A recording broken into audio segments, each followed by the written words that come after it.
Good afternoon, everyone, and welcome to today's webinar, Symantec ZTNA webinar, Build, Deploy, Configure Your Demo Environment. My name is May Zidane from MBCom Marketing Team, and I'm delighted to be your host.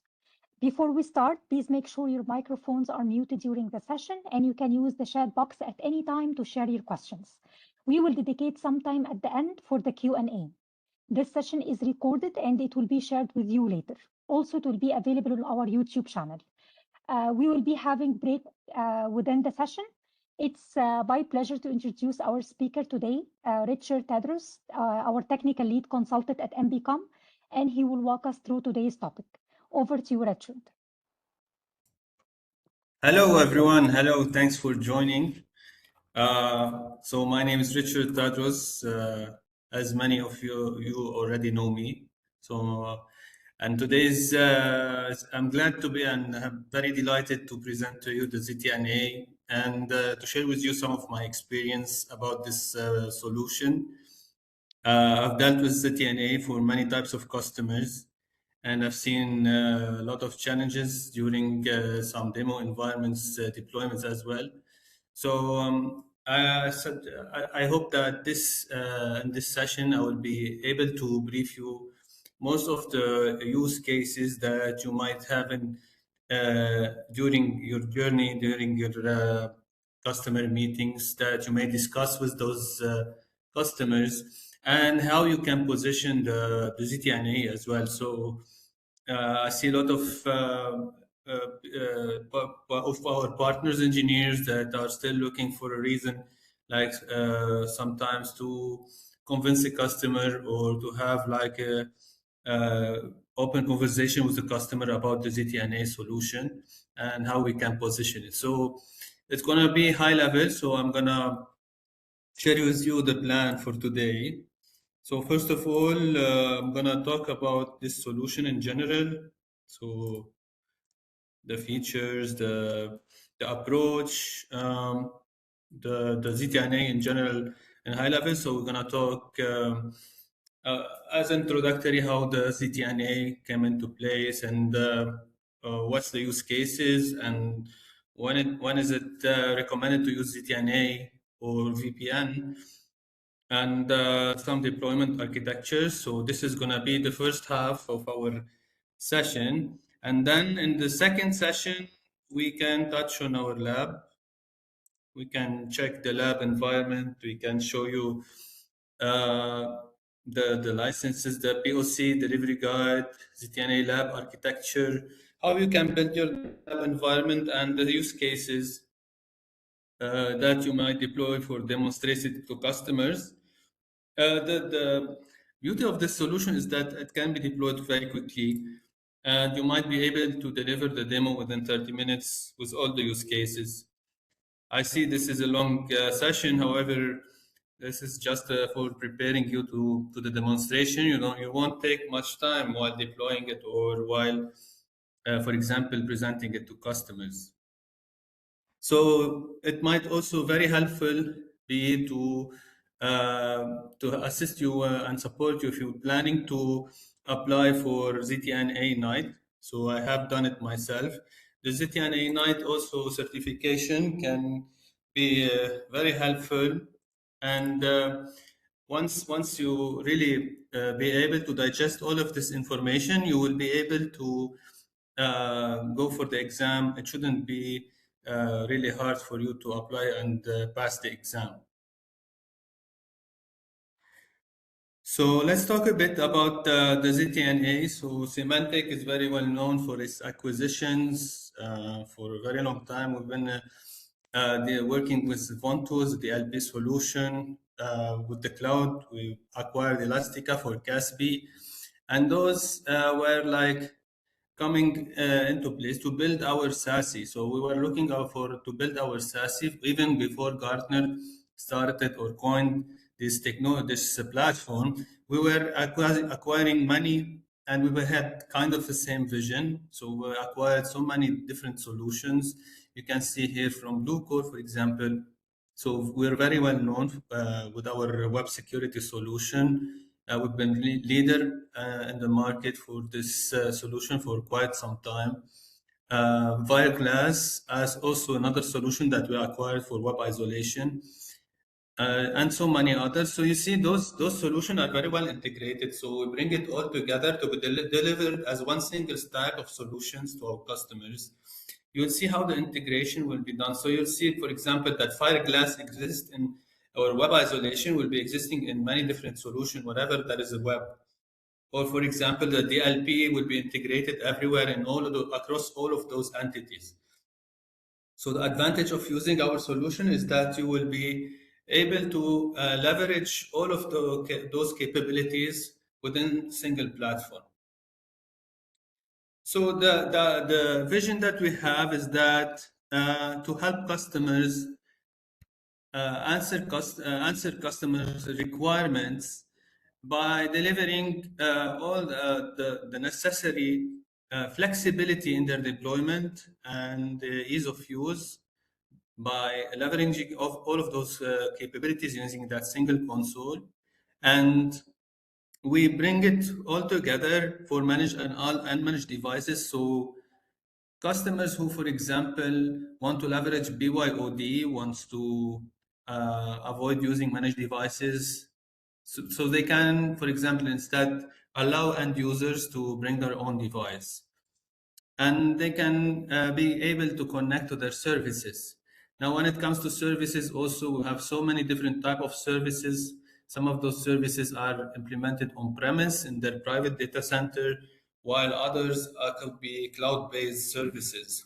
And our role as a system, as a vendor, as a Broadcom, is to allow those organizations to embrace the cloud, to be able to migrate to the cloud, or to keep their services on premise for certain restriction or compliance matters, while allowing secure connectivity and secure access to those services regardless of the user location. So the user, for example, can be working from office, they can be, so we want to like allow those remote workforce to be able to access securely and safely to the services, while keeping and maintaining all of those security layers, whether it is the secure web gateway, the LPDCS. So those are all brought together under one single platform, and it comes from the idea of SASE. So SASE was there to converge the both network and security into that single industry. So you have multiple capabilities. You see from the network as a service, the SD-WAN, carriers, CDN, WAN optimization, etc. And on the right, you'll see the security, where Symantec fits. So we will deliver all those security capabilities. We believe that those are the most 10 important capabilities that any SASE vendor must deliver: the role-based isolation, DNS, firewall service. So we have them all. We just had to bring it all under that SASE naming. And we even take it one step further with our enterprise cloud. So we don't limit ourselves to cloud SaaS services only. We also have our same capabilities available on premise, and it can be managed also from on premise management console. So the ZTNA comes part of those services. It's a key role, and it's a core pillar to be able to start your journey to SASE, because the ZTNA will come at first to allow you to access to those all of those services. Once ZTNA is active, you will have onboarded to our SASE platforms to access and have secure access to those services. Now, just a simple research that I have made, I was curious to know about the ZTNA. And the zero trust model was first introduced in 2010 by some analysts, John Kinderberg, and that was after the attack, which is called Operation Aurora in 2010 on Google data center. And we believe that was initiated by some Chinese hacking community. And then Google started and take the initiative and started the first Zero Trust project, which was called Beyond Corp. And that was the first deployment, the very first deployment of the ZTNA in 2011. So you see how long it took to become marketing and as a product, as a solution delivered as a product. So let's dig into some of the key capabilities, some of the differences also between the Symantec ZTNA, the ZTNA in general, with some capability of our ZTNA, and why it should replace the VPN. Okay, so if you take the old architecture, if you work with the network firewalls, for example, you'll have very simply one firewall that sits on your perimeter. It might be connected to some security routers, sometimes directly to the internet. And it divides your environment into two separate environments. So we all know about the firewalls, the outside interface, the inside interface. And there's a level of security that separates the boundaries between the inside and the outside, right? So we consider everything outside our firewall to be untrusted. All the world outside, whether it is the internet, whether it is third-party services, customers, they're all untrusted. While from the inside, everything is trusted because it is sitting in that server farm. It is on our land, and we consider that everything is safe and secure. And we used to be able to allow connectivity remotely to our network using an agent. So every firewall vendor used to offer their own agent, Cisco AnyConnect, for example, let's say. And you have to deploy your agent to get that SSL tunnel towards the applications that you allow access to. Now that is very, very helpful. However, it might face some challenges with nowadays environment, with today's organization, with today's deployment and architecture. As we've seen, there's a shift in paradigm shift of all the architecture. So we don't rely anymore on that data center where everything is held and secured, right? So now you don't have that green card where you can access all the services from one location. Because the services are spread, so it is spread, it is all implemented everywhere, since it is now on cloud as well as on-prem. So the VPN wouldn't really help because, for example, if you need to connect to the cloud, you'll need also firewalls on the cloud, right? So you need, for example, a firewall to be available on Azure to connect you to Azure services, while another firewall must be deployed on premise on your data center to connect you to the services on premise, right? So imagine having multiple branches, imagine having multiple data centers. So that would be hectic. Now, if you take another example, the build of the VPN. So I worked on a lot of firewalls, a lot of different firewalls in my career, and I had the advantage to experience the VPN. So if you take a look on the firewall CLI commands and the policies that you need to build for every VPN, it might take really very long time because you'll have to create access lists first. Those access lists need to allow inbound, outbound traffic.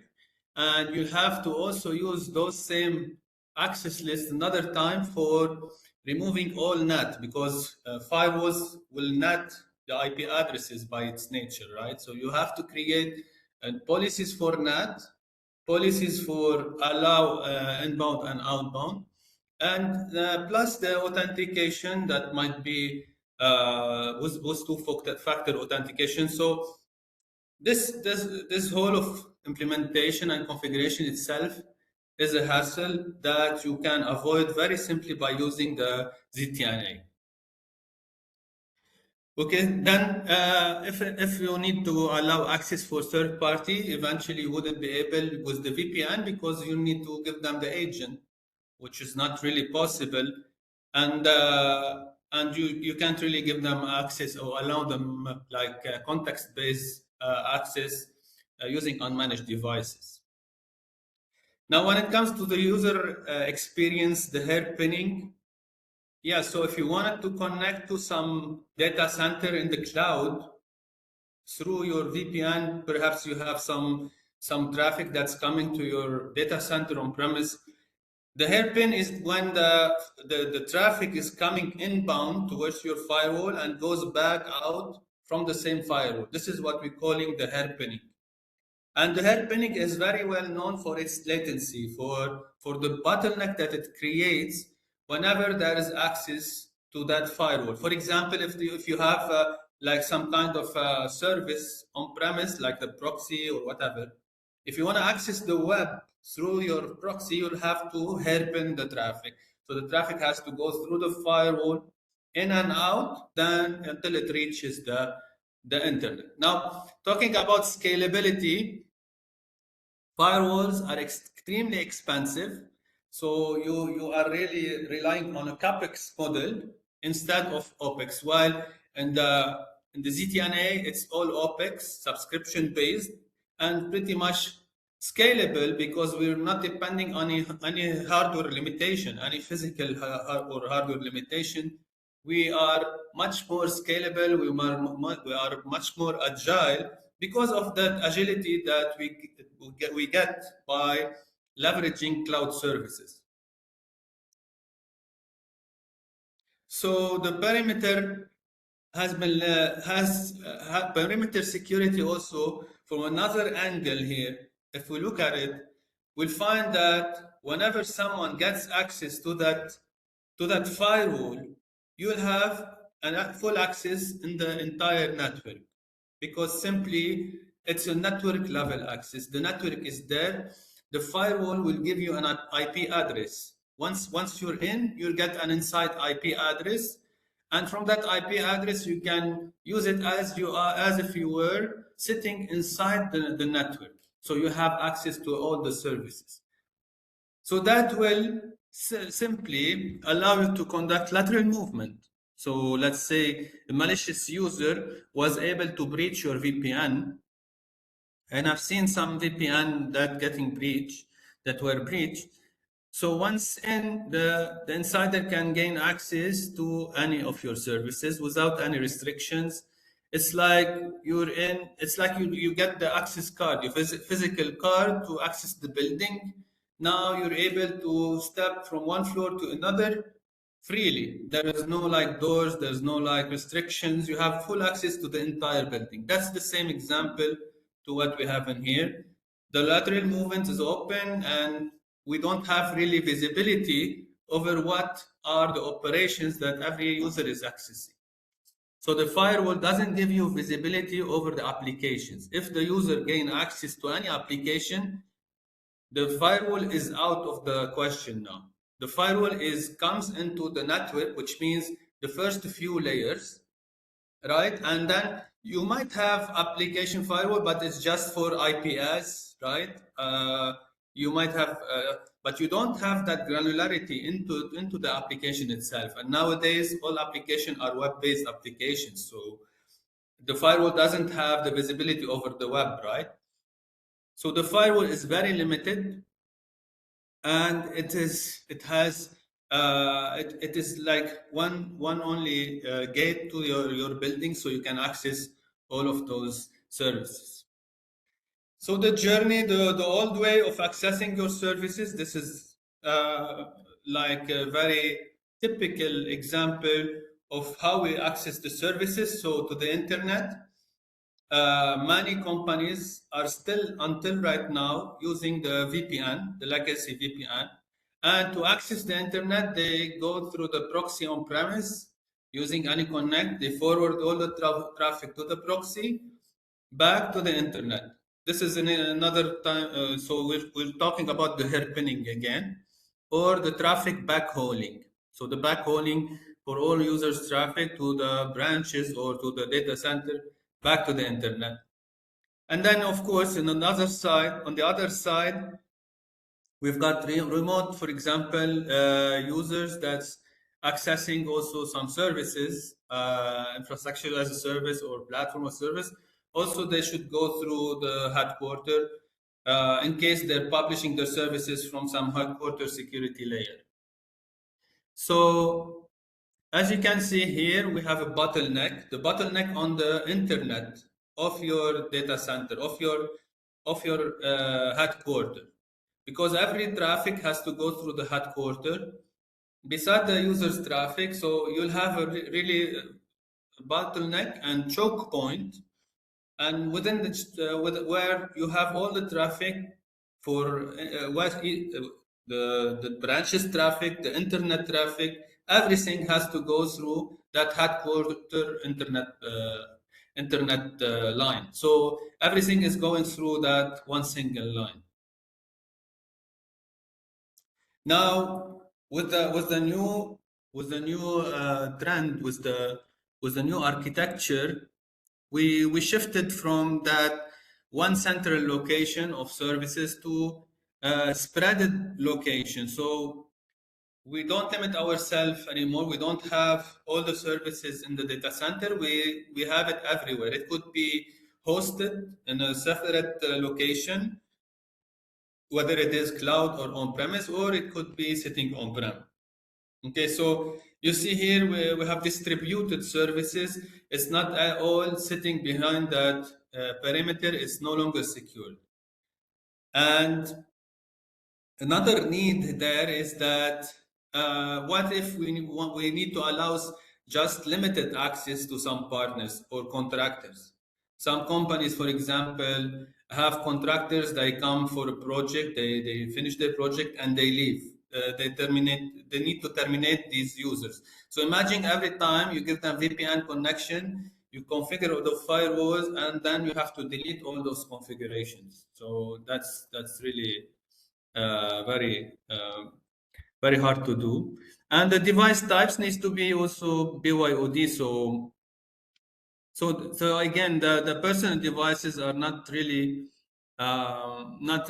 allowed when you have like this kind of old traditional networks. So the ZTNA approach is the new approach that that's used within SASE. So because we have now the SASE where you have all those services sitting on that SASE, and SASE will help you bypass all of those backhauling. So you have now direct access, you see, from the users to those services. You don't go anymore through the data center, through the hairpinning or any firewall. It's direct. So how do we achieve that? It's by having SASE close to each end user. However, here you can see that with the ZTNA approach, you have a application-centric, it's called software-defined perimeter. So we kind of have the perimeter as close as possible to the application. And the connectivity is point-to-point from the user to the application. There is no, and it's application level, it's not network level. And we don't really rely on any network. So the network is not visible. We don't care about the network. You can bring any network that is possible. You can have any type of network. For example, it could be from, let's say, from home. You can connect through any modem to your internet provider. Then it goes through, for example, Google, let's say, data center, you reach that. So you don't really depend on that network. It's only at the application level. So you have that possibility to connect from a browser or from an agent. We're going to talk about it next. So here you see how the SASE fits into this story. The SASE brings all the capabilities that we spoke about before. The DLP, the ZTNA, the secure web, the web isolation. We have converged all of those security services within one single platform that is cloud-based. It's cloud-delivered, which is called the SASE. And the SASE is composed of two. There is the SASE, which is convergence of network and security, and the SSE, which is simply the services, the security services that are part of SASE. So if we remove the network part, the SD-WAN, the WAN optimization, you will have left the security layers, which Symantec can fully deliver and give it and offer it as a single solution. So you see here, we have removed every backhauling of the traffic, and you see that, for example, using SASE, we will rely on your closest SASE. For example, for Symantec, we have here a data center in KSA. So in KSA, for example, all the users here can connect to the KSA data center. Then you will be able to be connected to your corporate services through that SASE platform. The same applies in case you want to access your remote services. Let's say you are connecting to your application on-premise or in the cloud. You could go through the ZTNA as well.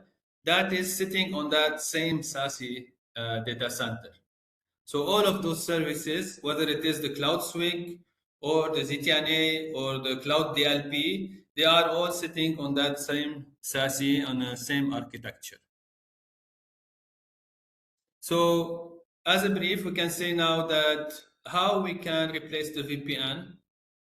First of all, you can, the VPN, we had the limitation. So you use the endpoint clients to connect the application, while you can use in the ZTNA indirect HTTPS. So it's all SSL. It can be unmanaged using the browser, or for example using RDP client. We're gonna see the type of applications that's supported with unmanaged devices, and you can have also the possibility to apply context-based authentication to the users using the ZTNA, while in the VPN, in the legacy VPN, you can just have full access, right? So you can have, for example, access to your application. You gain access with agent, and then you're in.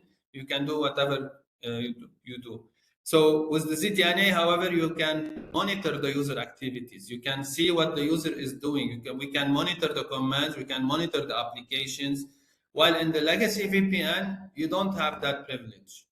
The user is free and the user is not monitored. So this is where we bring our services into the ZTNA. For example, if you want to perform certain inspection, we can do it with the ZTNA. However, it's not possible with the legacy VPN due to the architecture, which is very much different between the VPN that relies on IPsec, that is the network protocol, and the ZTNA, which is application gateway, like that speaks with the application itself.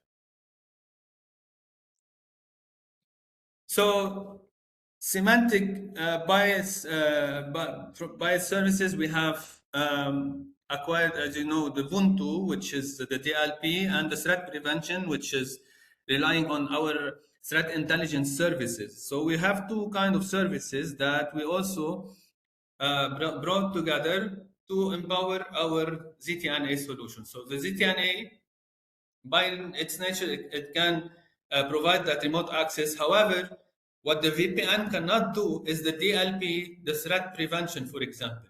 That inspection layer that we do have on the ZTNA, even the logging and the monitoring of on the activities of the user, we can monitor it using the ZTNA. Those are not possible with the VPN if we go back to compare VPN to ZTNA.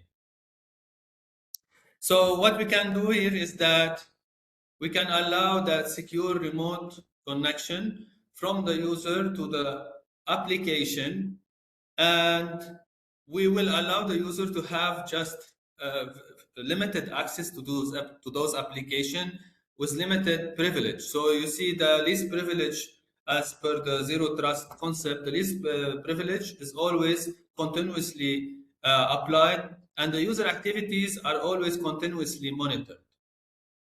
Now the ZTNA can, for example, monitor the user activities and assign a user risk score. This is coming on the roadmap. We can have a risk assigned to the user and allow the user to access based on that risk score. So whenever the user exceeds any risk level, the user can be blocked. This is also coming. You can see here, for example, there's an application layer protection.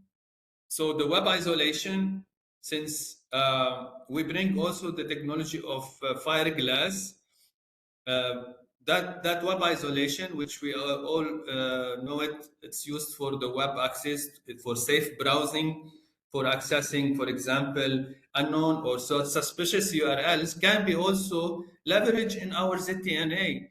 So we can hide the application source code. You see that the applications are fully cloaked now. By cloaking the application, the user doesn't have visibility over the source code. We can also render the page as read-only, for example, using the web isolation, and we can also block copy-paste. We can take advantage of those features available within the web isolation. And finally, the agent or agentless access. Of course, we don't have the same services when we have agent and agentless deployment. We will see in detail the difference between the agent access, agent-based, and agentless. Of course, with the agent, you'll have much more features available. So we had that vision, we had that approach to unify our access to when we've been working for almost 1 year now on unifying our agent. As many of you now, we have that enterprise agent, security enterprise agent that we are offering with our cloud suite. That's also available. It's the same agent that is used everywhere. We already have the endpoint security, the CASB, the cloud suite, and ZTNA available on that agent, and we're adding soon the DLP to be part of that agent. So all of those capabilities can now be activated as blades. As some of you already know it, it's blades that are activated on that same agent. So you can have the services active whenever you get the subscription. So it's the same agent. There is no like migration steps. There's no need to make any hard work whenever you want to enable any feature on that SASE. All of those SASE capabilities will be then managed or accessible using that same single agent. Okay, so we all know Broadcom. So Broadcom spent a lot in R&D. We have 20% of our revenue that is invested on a yearly basis on our R&D, and we're very well known for our research. It's based on a very big team of engineering. So the ZTNA, if we take what are the deliverables of our ZTNA solution, so far we've been able to include it in our enterprise console. So the enterprise console is also that one single console. I will show you the lab in the second part of the session after the break. So the enterprise console is that single console where it brings all the different solution or the SASE into one single pane of glass. You will be able to see the ICDM for the endpoint security, the proxy, the cloud DLP with the CASB, and the ZTNA. I have the ZTNA also still in preview mode, so not everyone has it already, but I can show it to you. It's enabled in my lab for testing. The license sharing is also there, so I'm going to speak about the licensing a bit also in the second half. But the license can now be shared, so you can use it on multiple different tenants. You can, as long as you don't exceed the number of users, you can have more tenants. Okay, and you have unified event streaming. So for most of our customers, there are already cloud proxy customers, and they're using our cloud swig, our cloud proxy. So now the ZTNA can also feed our proxies. You can see the ZTNA logs from the cloud swig. So you can forward those logs, for example, on premise. So you can use and leverage the Cloud Suite to forward the ZTNA logs to on-premise, for example, a SIM solution. And the ZTNA finally in the enterprise security agent that we spoke about. So we have one single agent and one single console to activate or to leverage all of our SASE capabilities. And the DLP is there also. So the DLP was activated recently. We have the DLP now available for web, for whether it is using the agent or agentless. So the DLP is possible in both cases. And we have also the threat inspection. So anti-malware and sandboxing are also there. You can create a policy for inspecting all the files also over the web for that's what's being, so it's mainly for web application, whether it is using the agent or the agentless.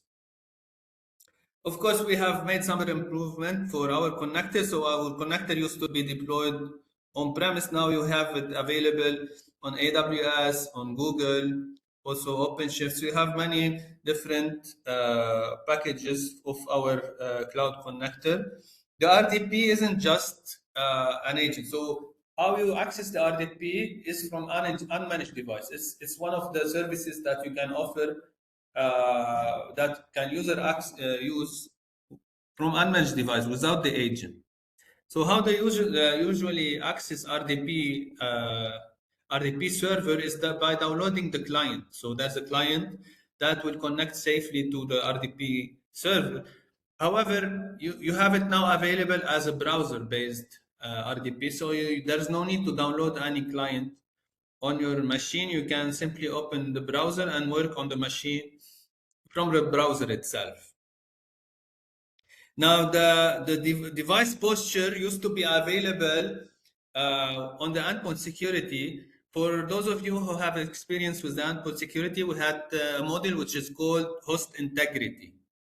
And the host integrity is that module that checks some, for example, some services on the machine to answer the compliance requirements. If you want to meet some compliance requirements, for example, you can check some file existing on the machine, some registry, for example.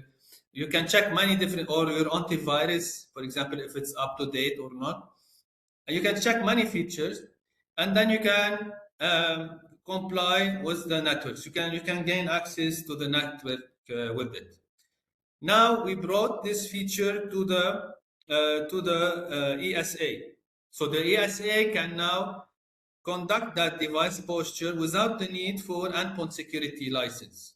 So from the ESA now you can create rule for device posture. You can create rule, for example, to match antivirus patches, or for example registry keys, whatever, or from the ESA itself without the need for endpoint security license. And that helps you a lot whenever you want to provide ZTNA solution, because the ZTNA can sometimes also allow context-based access, so you can have that context applied using the device posture.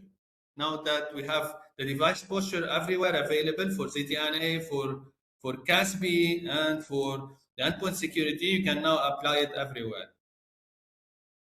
And then you have that finally the innovation in the web isolation. So yeah, we do have, I already spoke about the web isolation. So you can now protect your web application by allowing isolated only access to those web applications. So you can apply some controls and some policies.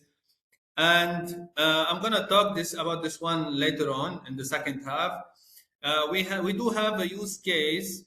It's very similar to web application, where our ZTNA can come into play to help you connect your LLMs to MCP servers. This is mainly, for example, for all your type of agent that could be, for example, Cursor or Gemini, or whatever type of, for example, ChatGPT, where connecting to their service, they can go through the ZTNA. This is very helpful when you have your own corporate and custom-based application developed.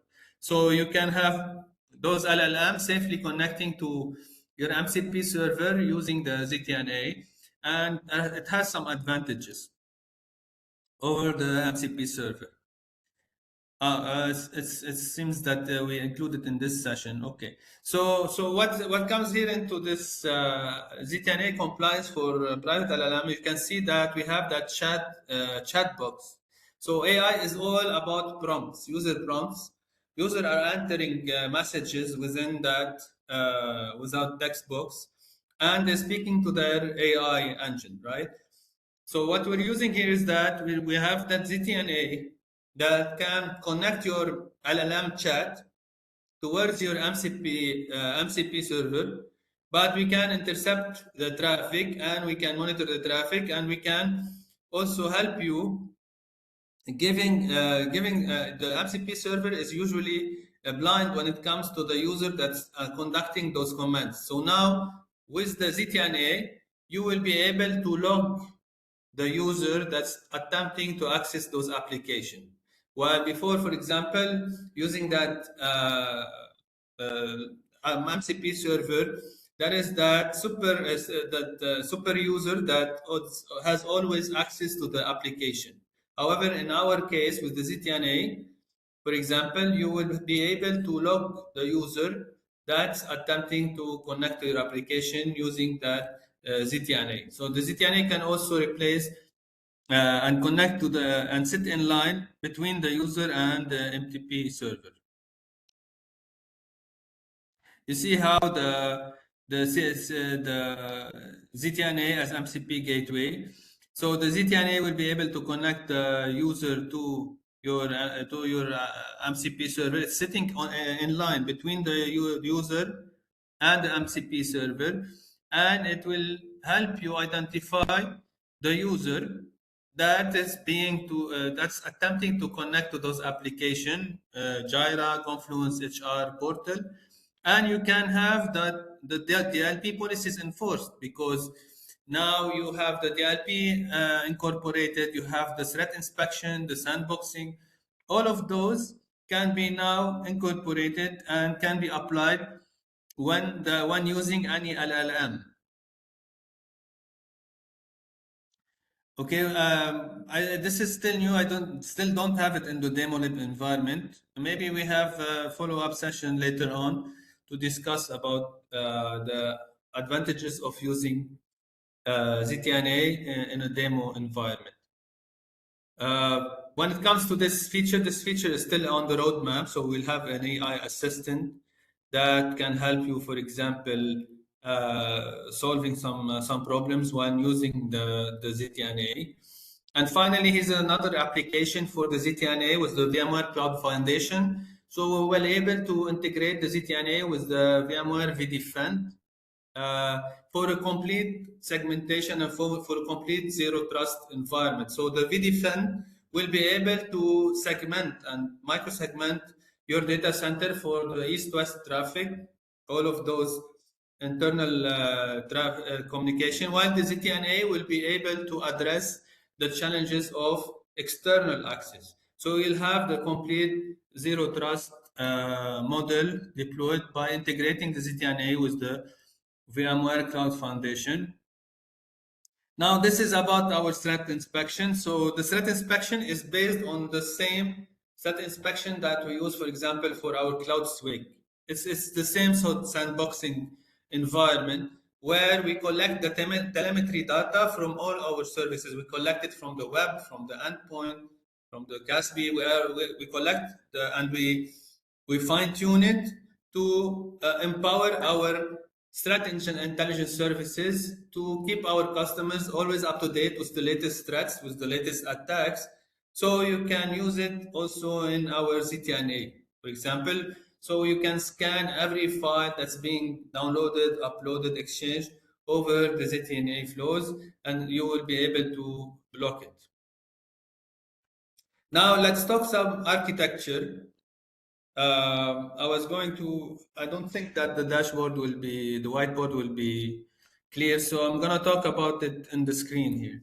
So whenever you have like applications in your data center or in the cloud, in AWS, in Azure, it's all sitting behind a firewall, and the firewall usually allow connections in the legacy network by opening some TCP ports, right? So you need to allow ports for the traffic to be inbound to access your services. Let's take a very simple example of the HTTPS. So whenever you have a web application, secure web application, to be sitting, for example, behind a reverse proxy, of course, and that is also the firewall that will be allowing the inbound traffic 443 towards your web application. So that like create a vulnerability. If you want to improve your attack surface, if you want to reduce exposure of your services, you need to have those ports closed, and this is how we solve it with the ZTNA. So with the ZTNA, we take a different approach. Instead of giving that user direct access to the application inbound, we will install a connector. That connector can be sitting next to your application, wherever it is.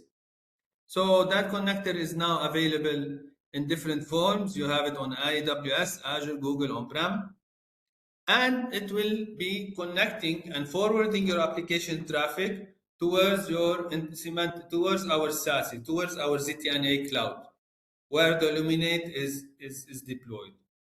On the other hand, in case a user needs access, it should go through our ZTNA gateway. So our ZTNA gateway is where the user will be able to have access with least privilege to certain application, which could be, for example, the web application, the RDP, some kind of SSH server. You will have limited access based on your privilege towards those applications from the Symantec ZTNA gate. Now, when it comes to deployment, I already mentioned it. So it wouldn't take you much. It's the fastest way to gain customer trust, because this will simply work by very simple deployment. I can make, for example, sometimes POCs within 30 minutes or 1 hour. We will have it up and running. Of course, there are integrations to be made. In case of integration, some processes during POCs, that takes a long time. But usually in case of very simple deployment, not much of integration. If you're running local authentication, you want just to show the customer the RDP, some web application, it's very straightforward. So there is no changes also in the customer environment. We're just adding one simple connector, and the connector will be allowing those applications to simply connect to our SAC, ZTNA, or Secure Access Cloud, which is also another name for our ZTNA cloud.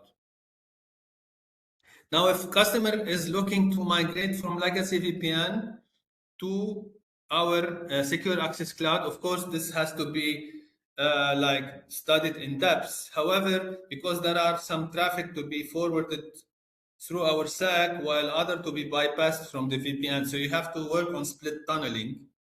However, we don't need like to make to disrupt any. We don't have to disrupt the VPN. So you can keep your VPN. You can just bypass or do split tunneling for some traffic, while keeping the rest of the traffic always intercepted. And that has been done with on many occasions with also different SASE vendors. So, for example, if you have a customer that has a SASE, for example, for a different vendor, you can simply bypass the traffic from your agent or from the other side agent, and just intercept whatever is needed. We have this feature called Traffic Manager, Agent Traffic Manager, that helps a lot within this deployment. So you can intercept very specifically certain type of traffic. You don't have to have full interception, like full tunneling of all the traffic.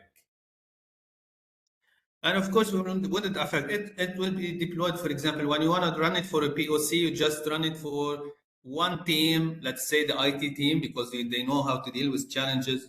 You can apply it for just very specific number of users for very specific applications. And the deployment is straightforward because you just need that connector. It's very lightweight.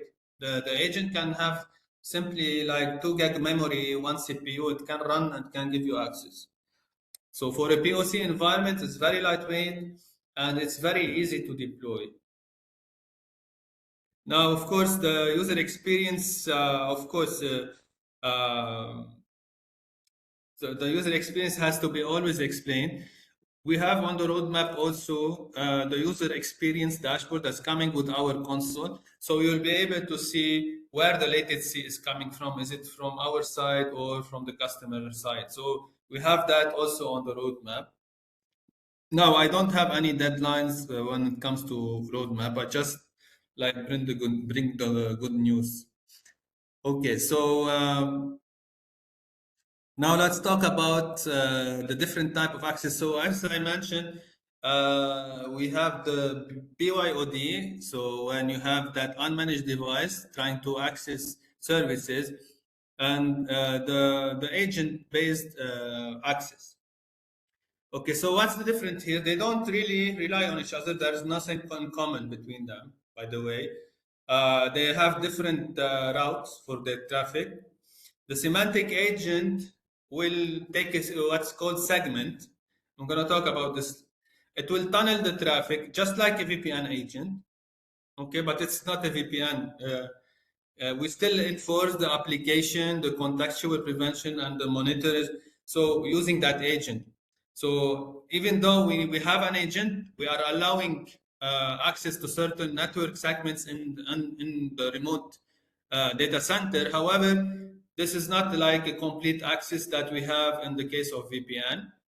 And with the BYOD, you'll have access from unmanaged device for just specific protocols that are capable of connectivity. So technically, we can do RDP, remote desktop, and web and SSH, TCP tunneling. Those are like 4 use cases that you can show to the customer right away without installing any agent on their machine.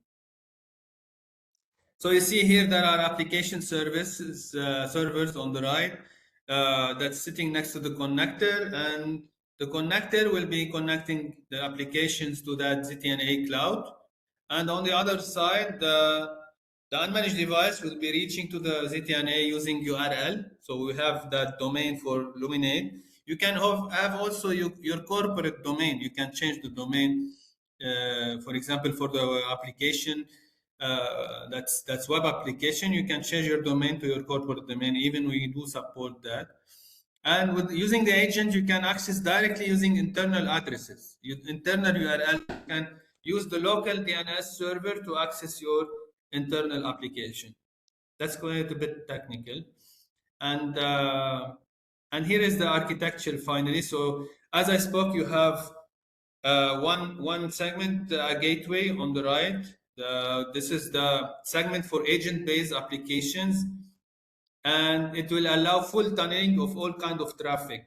So VPN has no advantage over using this in terms of traffic forwarding.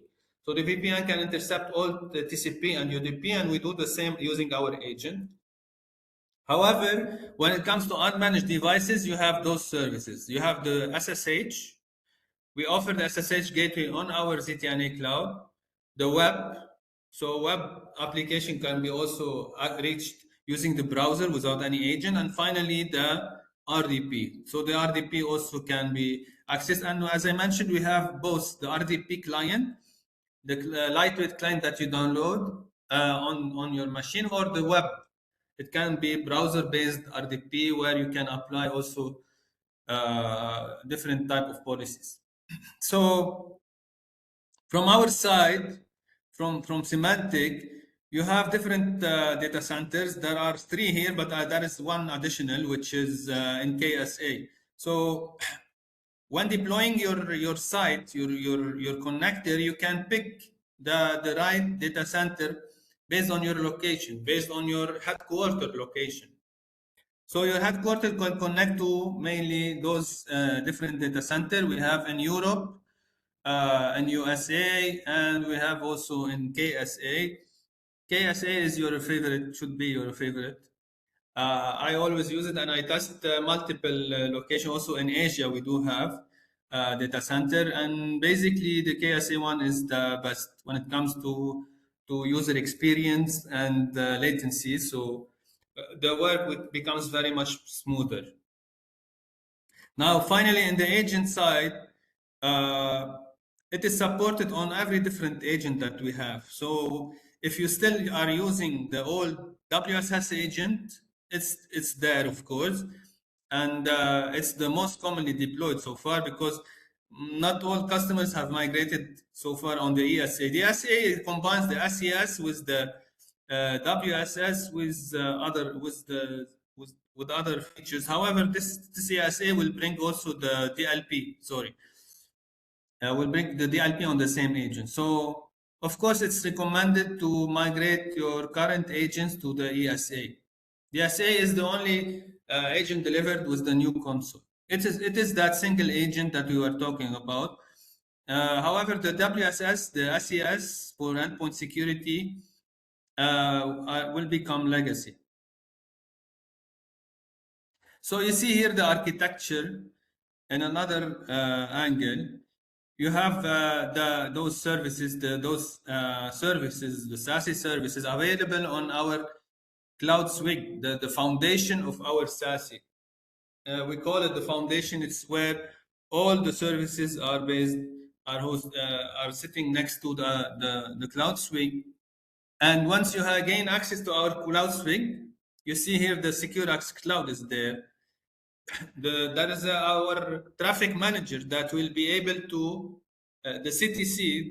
There's a controller also that will be always routing the traffic based on its service required. So you can go directly through our SAC, or the traffic will be sent through our cloud swing, or it depends on the services that are activated for your environment. So we do handle that from our side. All the customer has to do is just simply install the agent, and we will take care of the rest.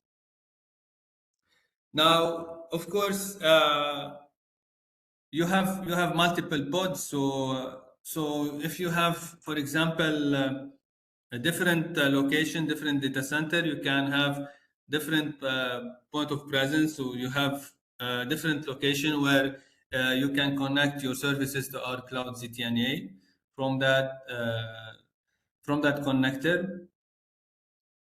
And finally, so our services available all the same are all available on all our different data centers. So you don't have any differences between one data center and another. We've seen this with other vendors. They offer, for example, one service in some kind of data center, and a service is not available somewhere else. The multi-region, you can have. So I already spoke about the regions. So you can choose your best region based on your headquarter location. That would improve the experience. And this one is very important because it is basically giving you the reason why we do have such great user experience, great performance, because of the fact that our data centers are all hosted on Google Data Center. So we have data centers located everywhere for Google, and Google are known for their best fiber network. They have fiber connectivity between their data centers, and they help a lot when it comes to routing traffic. We do have some policies, for example, on our cloud switch, where we can forward the traffic using Google Cloud policy-based routing.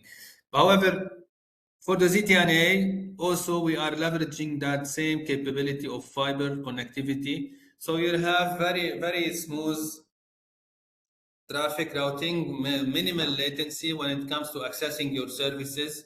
If you're sitting, for example, here, you can reach it directly through your closest pod, your closest point of presence of SASE, directly towards your services. I hope I'm clear.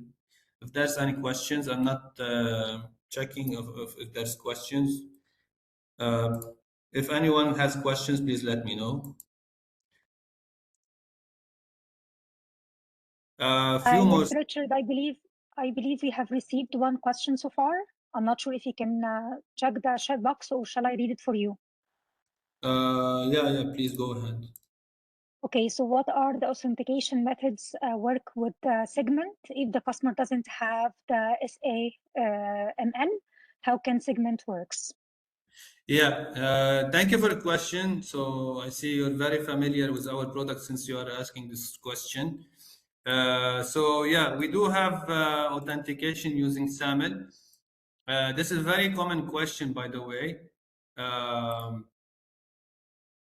The authentication, I was going to talk about it, but in case you ask for it now, the authentication so far is based on that same SAML authentication for the segment application. Please make sure that customer has SAML in place whenever you want to have a segment application deployment. However, I was expecting it to be released very soon. This problem has been solved, and we worked on it.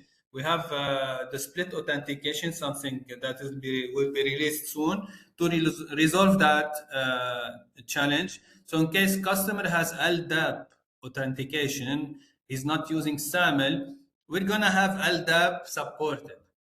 Okay, so that is coming also soon. I don't have really the dates, but in case there's a POC where you need ALDA, please engage me. Please reach out. Anyone who has any need for help, please feel free to reach out, and I will be there to support you. So let's get back to our presentation. So yeah, so how do I achieve the performance? It's by peering. So you see there are a backbone of fiber between Google POPs, and they are all interconnected. I've seen many fiber connectivities, for example, from our country to India, for example, you have direct fiber. So we have so many fiber direct links. For example, for Google data center specifically, Google has the highest fiber interconnectivity. They are very well known for their extreme low latency. The integrated security with ZTNA talks about the integration of all our capabilities. When it comes to ZTNA, you need to have that additional layers of security to deliver the right SASE to customers. So you need to have all the web isolation, the DLP, the threat inspection, right? So you need to have it all available. So we do that by integrating our ZTNA with the Cloud Suite, for example, with the Global Intelligence Network. So you have all those services leverage within our ZTNA. You don't miss many. Now the Enterprise Console, we do have that single console. So we brought our ZTNA to the console. You see here it's in preview mode. I'm gonna show it to you in the demo. I do have it, and it helps a lot because you can manage your entire licenses. You can manage all of your subscriptions, the role-based access, for example. You can have control for user visibility, what users can do what. So role-based access control. And it's very simple. Once you get used to it, you will never go back to the separate consoles. So you have separate consoles for each and every solution. It's still there. However, once you get used to that enterprise console, you'll never go back because it's really very helpful. You can centrally control all of the needed necessary management feature from that central location. Once again here, so you can see that we do have the ZTNA feeding the Cloud Swig for our for the ZTNA feed for logs. So all the logs can be now forwarded to the Cloud Swig, and you can now forward it to the let's say to the on-premise to your SIM solution from the Cloud Swig. We don't have direct. It's not direct from ZTNA to to on-premise SIM solution. It should be routed through the cloud swing.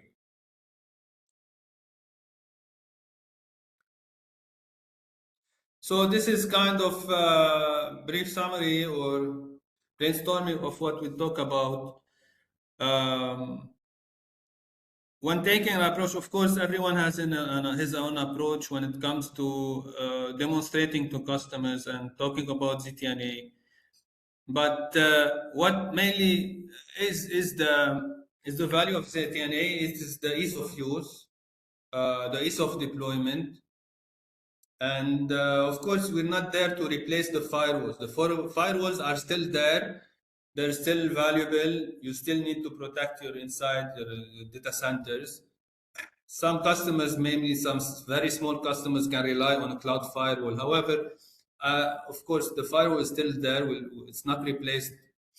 However, the ZTNA comes there to complement. So it is there sitting next to your firewall. It is there to you can then remove that inbound port. You can remove all the inbound ports on inbound access lists. You can improve your firewall configuration, reduce the access lists, and implement that ZTNA. It will help a lot both the network administrator and the information security, because you'll have now visibility, you have the audit, you have the DLP, the threat inspection. I don't see any reason why customer would stick to the VPN while you have all of those visibility layers, because visibility comes first when it comes to security and compliance.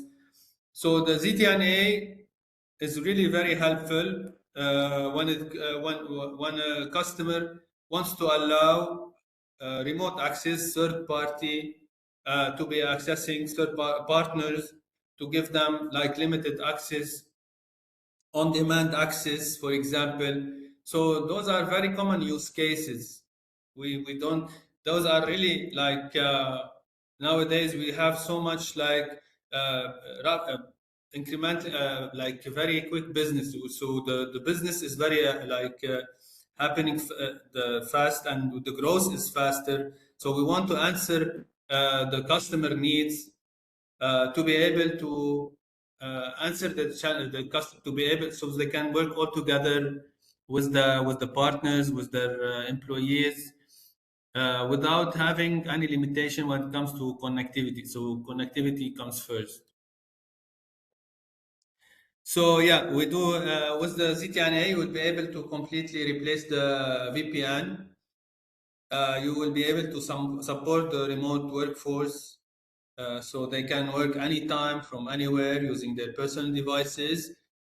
Yeah, so you can also gain application visibility on the user activities. You can create policies based on those activities, and they deliver zero trust protection. I would say access, zero trust access protection, because zero trust can be also complete model. And the threat protection is there also integrated within our ZTNA. And finally, we have some use cases also, which can be applicable to the AI also, and AI development, AI applications. So I think I took a lot of time. I'm not sure, maybe I took more than needed or not. So I think that we can take a break now for 20 minutes. Okay, so shall we be back at 2:30? Yeah, it's 2:11 now, Dubai time. We should come back by in 20 minutes to now in the second session. It will be more technical. We will go through the console, the use cases, the application I created. If you have question on the authentication also, so we can go through it more deeply in the second part.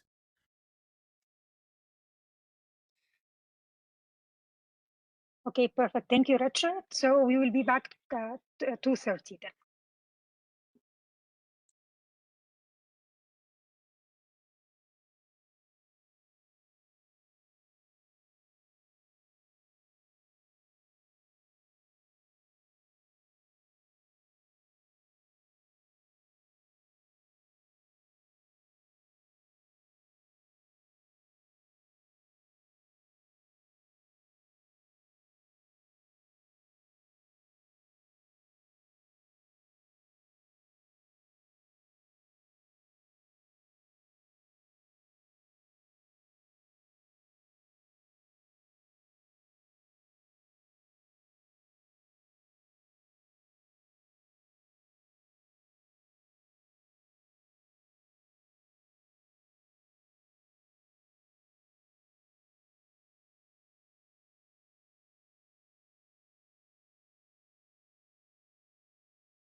Hi, Richard.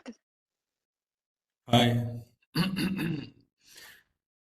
I'm not sure if everyone is back, but we can continue whenever you want, or we can wait a few minutes if you want. I think everyone is still there. Okay. One left. So yeah, we can resume now.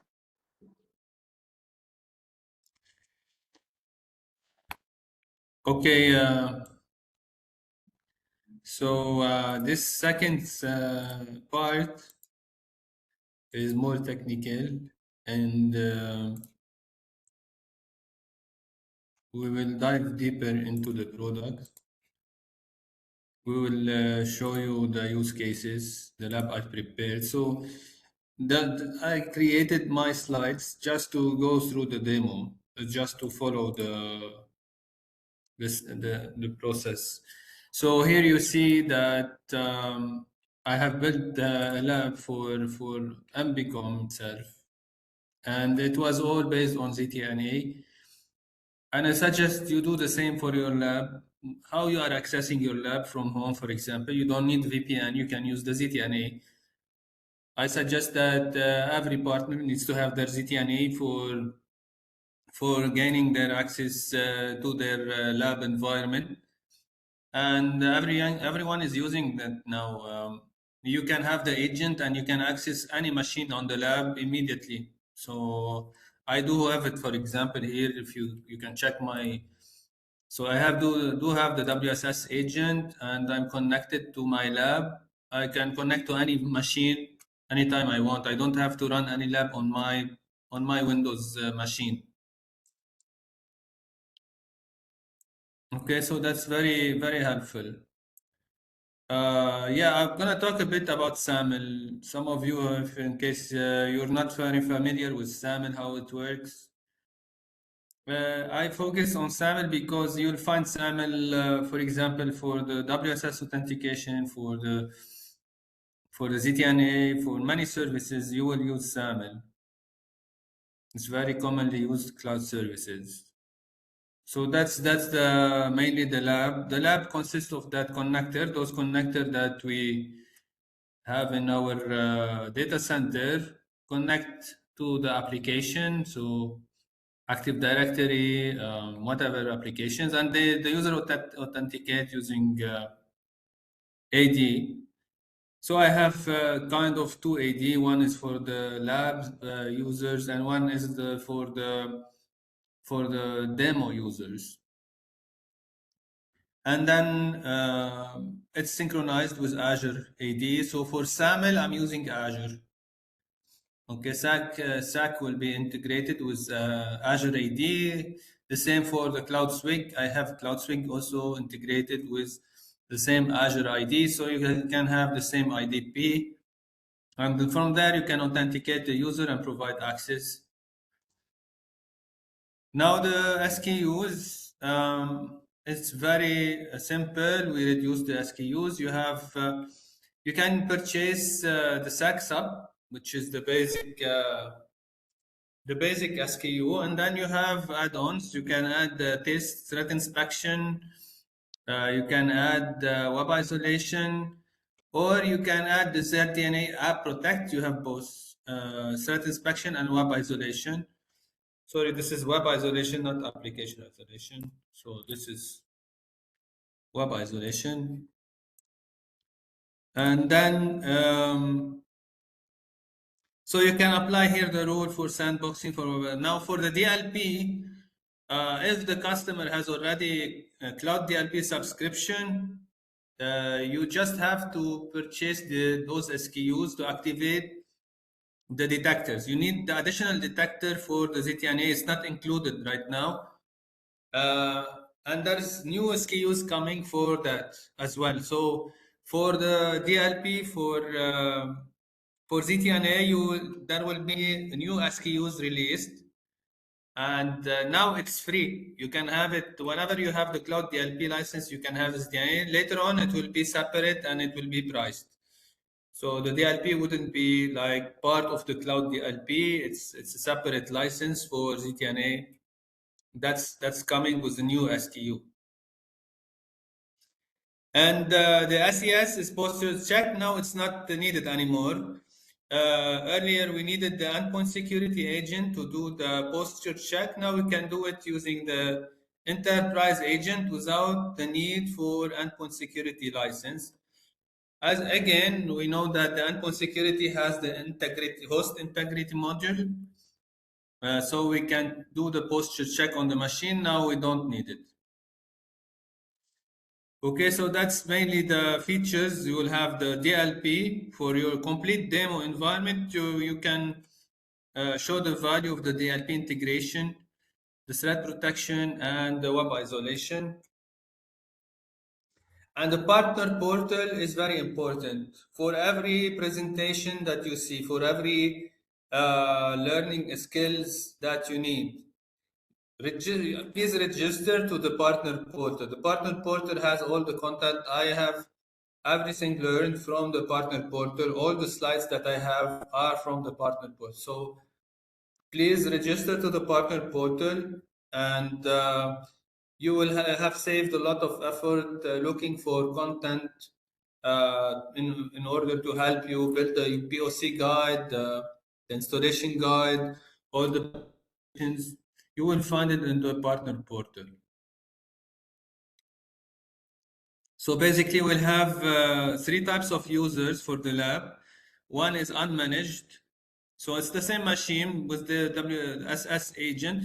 So I can disable that agent and gain access to the ZTNA. So I had the question if the ZTNA gateway is the same as the WSS gateway. It is not. We are sending the traffic through the same agent. However, there's a controller on our SASE. This CTC controller can then distribute the traffic based on that gateway. So you can have ZTNA gateway, cloud proxy gateway, CASB gateway, right? So all of those services are separate. Here, from once it reaches the CTC, you can then, of course, they are integrated, interconnected, but when sometimes the traffic doesn't have to go through them all, it can go straight to the gateway in question. And those are the services you can build for demo. So, of course, the web, we have most of the use cases are web.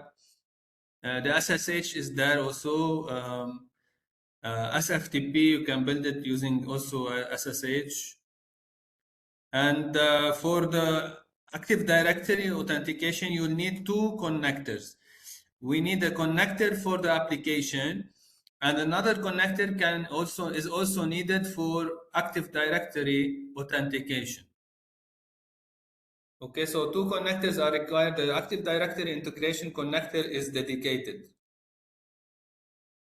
Before we go to this SAML workflow, let's check my lab environment. So let me show you my enterprise console. So this is if you go to the separate console. However, if you want to go to the enterprise console, so you go to accountsecurity.com, you have access to your environment.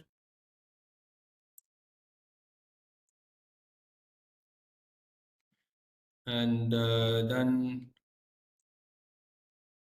I'll be waiting for the one-time password.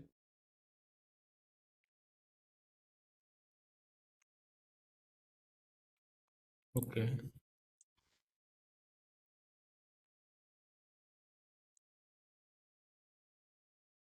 So now you have an enterprise console. This is the first where you come to access it. You'll have all the services available here. So look, check the new console where it contains, I have multiple environment here. So I'll choose the environment where I have built my lab. So you see here, from that enterprise console, you can see the endpoint security, all the ICDM is there, the web security, all the cloud proxy with the CASB, the cloud DLP also, I have it there. So you have all the DLP with cloud DLP integrated. And finally, the ZTNA, it is in preview mode, still in preview. However, I was able to have it just for testing. Okay, and there you can check, for example, the sites. So the sites is where you have physical location. And you see, this is the one you should look for when building, when we're doing your demo. This is the KSA data center. I highly recommend using Middle East Central 2. Okay, so you see there are many others. Asia, we have Europe. However, this is the main one that you should be using for your POC for better user experience. The collections are created to separate the resources. For example, you have separate resources with separate management, with separate applications, different sites. You can apply it to collections, so you can then later on migrate very simply. And those are the applications, your applications hosted and public. So the public aren't quite necessary. This is just to provide the link to the user when he can just simply go to the URL straightforward. ZTNA is not necessary for public applications. You don't need really for SaaS public applications. It's just mainly for hosted. So you see here there are typically many type of applications created. Some of them are for segment, for example, accessing the lab using the agent. We create the segment application. Some of them are web-based. You see here, for example, RDP native. Native means the RDP are using the client, and there is also the RDP browser. So where you can, for example, access the RDP using Google Chrome, for example. What else? You have those application, and there is also, for example, we can check the SSH.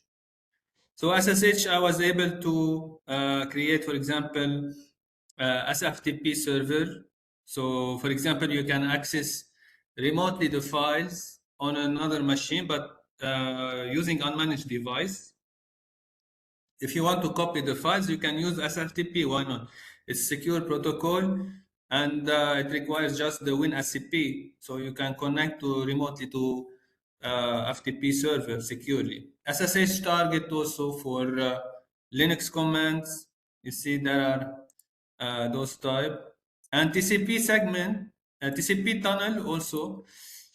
This tunnel is basically the same as SSH tunnel, except that the traffic between the server and the connector is not using the same keys. So, for example, when you build the SSH tunnel, you have the tunnel ending between the peers, between the client and the server. However, when you have the NFS tunnel, the encryption with the keys will be just between the user and the gateway, and then there is another key. So the encryption is different from the server side. Okay, however, it's safe, it's secure, it doesn't have to be we don't have to focusing on this, but I just wanted to explain the difference. However, the TCP tunnel is complete SSH encrypted. You don't have to worry about that type of encryption. So from the NFS tunnel, you can connect, for example, over different ports. So you can use it for different ports. We do port mapping. So let's say I want to connect, let's say my client on my machine to a remote server using SSH, but instead of port 22, I'm using, let's say, port 144 or whatever. Okay, so or 1074. So this is what I do. I use the NFS tunnel for on my client machine. I do the mapping. So the machine on my machine, I will be listening to those ports and forward those ports through the tunnel to the destination server. everything that is port 1039 will be forwarded to the destination server. This is how it works, okay? While in SSH, it's simply port 22. Okay, so those are the mainly the application. To create a new application, so you can go from the web application, SSH, RDP. So those are the ones I talk about. And finally, the segment application, which in the very first time it might be challenging if you have never like used it. So it's better to always test it in your own environment before going for the POC. However, for the others, you don't need to test it. Anyone can be able to deploy it for demos. So it's very straightforward. The SSH, just regarding the SSH, you'll need some steps to install the key, the trusted key on your destination server, enabled to do the decryption. That's the only step needed. RDP is straightforward, web application straightforward, TCP tunnel also straightforward. Segment application depends on the. I had this question before, so the authentication needs to be SAML. Okay, now let's talk a bit about the policies here. So we have so we have some web access policy, for example, who can access those URLs, and we have web activity policy. It's after access, what are the permissions? So what URIs can be accessed. For example, if you want to block, if you want to do inspection for the web, you need a web activity policy for DLP, for threat inspection, right? So you need the you need that web activity policy, while the web access is just to allow access to those destinations. The SSH access also the permission to access, the RDP as well, TCP for the TCP tunnel. And that is the last one. This is segment for who can access the segment. The segment activity is very interesting. That this has been released not so it's not very recently. The segment activity can allow you to create policies within the segment. So that's the difference between the legacy VPN and the ZTNA. So over the VPN, you can do those activities. So for example, using the segment activity, I can inspect with DLP. So for example, this is an example of segment activity where I have responded with DLP cloud detector. So if you want to apply this to an application, you can use the cloud detector that you have purchased using the licensing, and then there's a support ticket that needs to be created for this. So every time you want to use DLP, you have to purchase the separate SKU, which I already mentioned. It's there. You can put like quantity one if you don't need the many, because this usually is if the customer has already the cloud DLP, you can put quantity one, but if he doesn't have it, then it should be on the user base.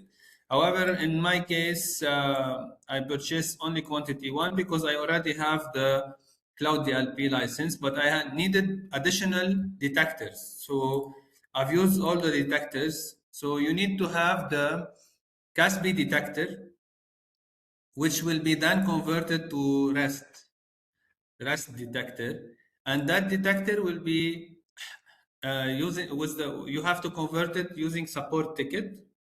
So after you create a support ticket, and the support engineer will convert it to REST, and you ask him to convert it to REST for ZTNA.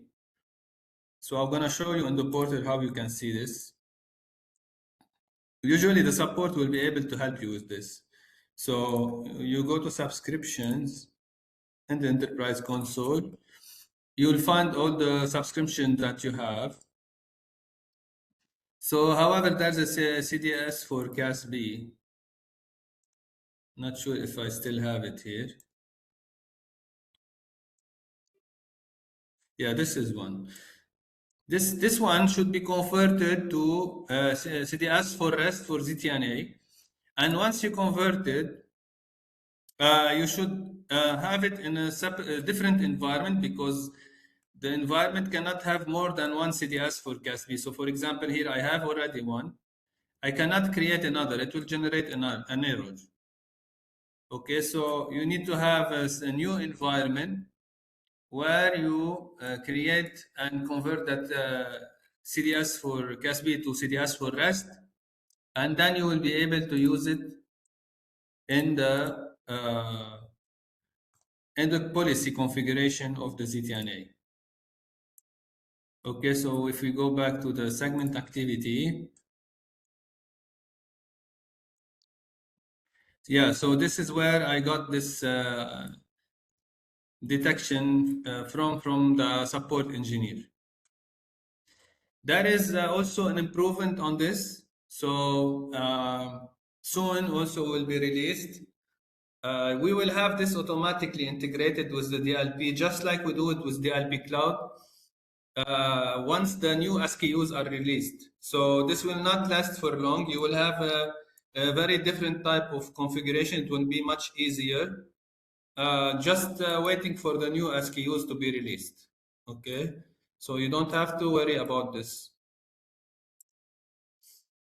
So I created here a DLP. You'll have to, for example, if you want to apply policies for the web on the segment application, you have to create a DLP segment with custom domain, connection type custom domain, and you specify the RDP, the address of the internal server, because we want to be specific, applying DLP just for this. It's not like randomly applying DLP for any web application. You have to be specific when creating DLP segment application and applying DLP. So here you see I'm applying to this application on port 8080 with protocol HTTP. And yeah, so you have to be very specific, and you have to follow the guides to create a custom domain connection for the segment application. Okay, so here I'm applying a policy, for example, the policy for accessing that segment, the users that will be able to access it. And there is the activity also. The activity, for example, also that for which application and the assigned entities. Okay, so this is basically what for creating segment application. Now, for the authentication, okay, so in the authentication, you have to go to identity providers, and then you'll have to look create a new SAML authentication. So this is how it's gonna be. So you just need the tenant ID. You create an application here with the key, and you give it the right permission. Now, of course, if in case you need to check my application, I have this application in here. So you need to have an Azure with a domain, and then you can create the ZTNA application in order to allow SAML authentication. So here, for example, I go to Microsoft Enter ID application.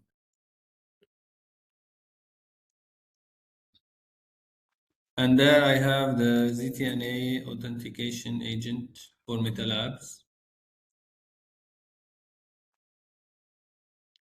So this is mainly the where you create the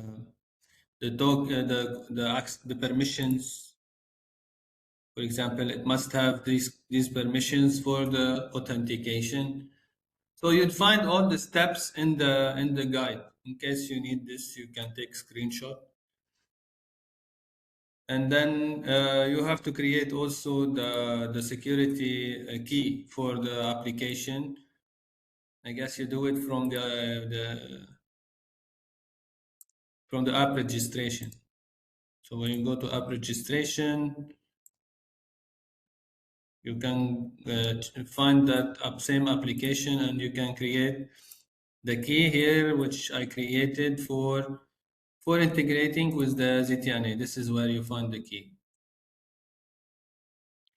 Okay.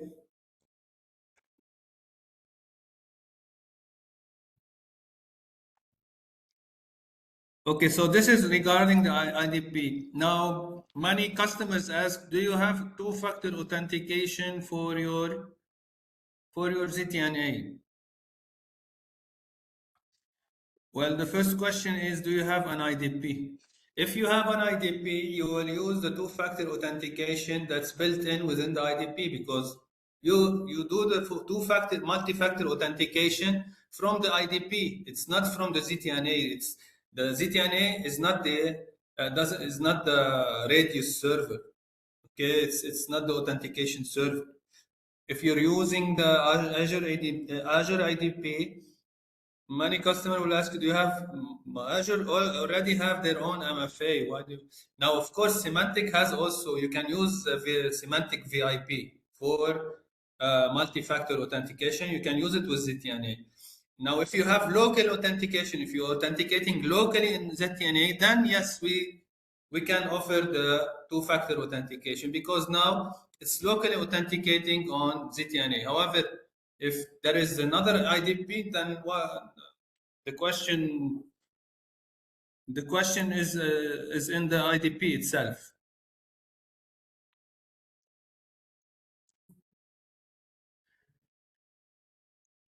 Okay, now when it comes to this for authentication, so you have this authentication already configured from the IDP. Now you need to have that same authentication on the Cloud Suite. So let's not choose. Let's go to Web Security Settings, and that is the authentication. Cloud Firewall authentication. So you see also here we do have SAML authentication for the WSS agent. We will be using that same agent to authenticate the user using SAML, and with that SAML also we will be using the attributes to be able to connect to the application with the user permissions. Of course, you have the same SAML configuration for both, and once that is matched, the user has to be identified clearly here in the SAML. So for that, I put some slides on the SAML. We can do the troubleshooting if we still have time. So the SAML, how it works is that it will speak to the IDP. So if we go, you access first the resource. Let's say you are trying to access now the ZTNA. The ZTNA will respond, will redirect. Okay, so you redirect to the Azure, to the IDP. Okay, Azure will send you the challenge, which is sent to the user login as a page. So user enter credentials, and once the user enter credentials, there is this response to the browser, and the browser will return the post. This post is what we're looking for to troubleshoot SAML. So you have to check the post section in the for example, in the browser developer tools. You can find it from the developer tools. You can check for that post message and see if the user is correctly identified, because the user can be email address, or for example can be sometimes in the format domain \user. So this, if the format is wrong, then you should double check again your authentication. There are a lot of issues here if the user, so make sure that the user format is correct as email address once you want to use that segment application. It's the only supported format. Okay, you need to have that email address. So if I show you here, you create the claims here from Azure on the application. Okay, and then once the claims are created, you can also add the group if you want to use group-based policies. And then I'm using here hybrid. I'm using Management Center for authenticating the user. So from the Management Center, you'll need some CPL layer that will allow connectivity. And this is what I'm looking for. I was talking about the post message. So you see here, this is from the post. I capture the post, and you see here that the attributes exactly. You see the user, you see the group. So this is how you do it. You can log out from the agent, and first you have to manually log out. If you restart the machine, it will not log out. So you have to run this command in administrator mode. Okay. Once you run this command, SAML logout on next reconnect equal true. The agent will log out. It will prompt for login again. So here you have to also enable the debug mode. The agent will not allow you to inspect using the developer tools. You have to also enable the SC control WSSAD 175. This will allow you to read the SSL SAML post, the SAML post message. So once you activate it, you will be able to collect that information and you paste it in any SAML developer tools. You will be able to then identify if the user is correctly authenticated with the right format. Okay, this is just a bit of description about SAML. Okay, now the segment application, you already know it's like allowing you to access anything inside. So however, you can build those policies for the segment. So what policies can be built when it comes to segment activity? So let's go ahead and try to create a new segment activity. So in the rules, what you can do with the segment activity, you can block file upload, file download. You can block URI accessed.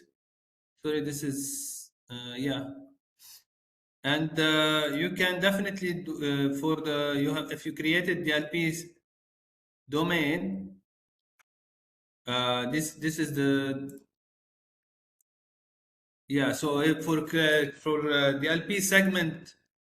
Let's go back to the DLP segment activity. Okay, so that is segment activity, and there is another one that I've created.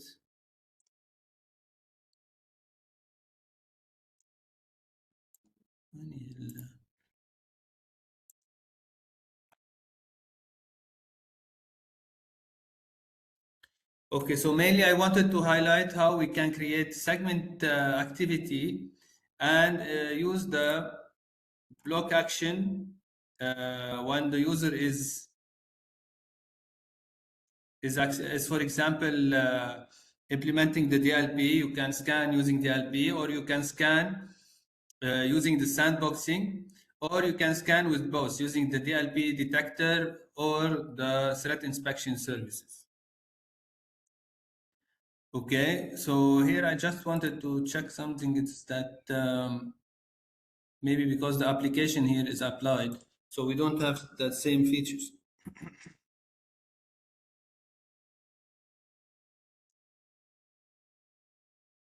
Oh, it's the same.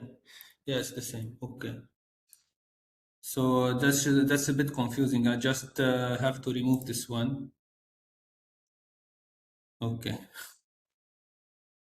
Now that we have checked the segment activities, now we have the segment access. So for example, here I'm allowing, let's say, in the demo lab segment, access to what segment? The segments are defined by their network address. So here is a segment, for example, where we mentioned the network address, and we can use the DNS server to access application using their names. So for example, here I have configured my local DNS server, and it's looking for domain metalabs.me.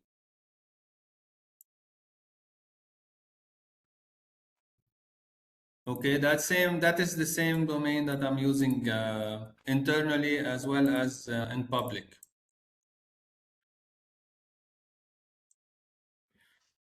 Okay, and then basically I'm applying here, I'm allowing access, for example, in my lab, I'm allowing access to every region to their own lab resource pool. So basically, I'm giving split access or split permissions, so every team can access their own resources. Okay, let's take a look on our lab environment, on our demo use cases. Sorry. So here we continue with the SAML use cases. So the use cases that I run are for segment application access. The agent traffic manager is a very important feature. So when you go to the, when I said that our agent can sit next to other agents, we don't conflict. We can sit next to other VPN agents. This is what I'm talking about. So if we go to the connectivity, you'll find the agent traffic manager. This is under the cloud swig. And from there, you can be very specific when it comes to interception. This is a big improvement that we made on our agent. So you can intercept very selectively the traffic. If you want to select just the CASB traffic, you can do that. For example, I can simply here choose CASB only. For a certain customer who just want the CASB from Symantec, you can do that using our agent. So you don't have to intercept internet web traffic. So here we are just applying CASB. But of course, customer has to deal with that. So you have split traffic now. CASB traffic going to Symantec while browsing traffic going to another, you see, so to another cloud. So this is a customer decision. Now, if you want to, for example, to intercept, sorry, I'm trying to access this agent traffic manager. Okay, leave page, I don't know. Okay, so you have to intercept ZTNA. You'll have this ZTNA interception enabled. If you don't have it enabled, it's not enabled by default, by the way. For any demo, you'll have to go and manually intercept the traffic per user, okay, or per group. So now you have the option to selectively enable ZTNA for a specific group. If you're running a POC, you can be very specific and just activate ZTNA for that single group.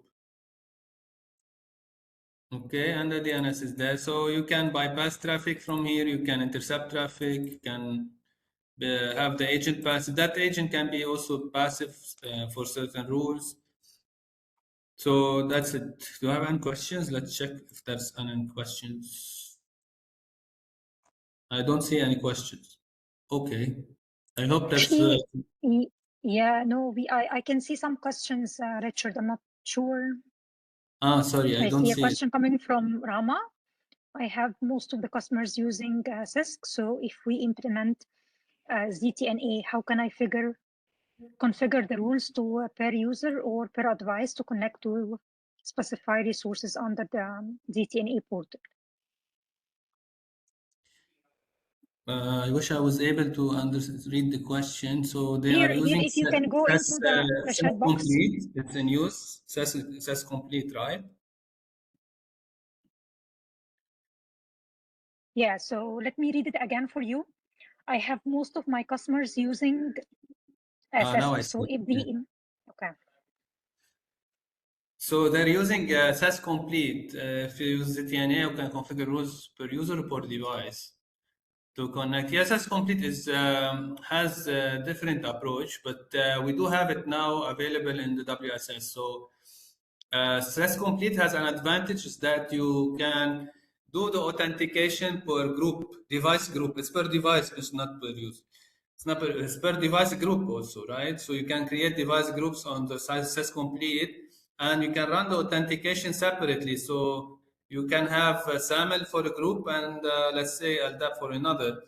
This is very helpful if you want to do the POC for SAML on the SAS complete. Now we do have this available on the newly on the CloudSpeak agent. So it's now available. You can do also divide per group of users. You can do the authentication.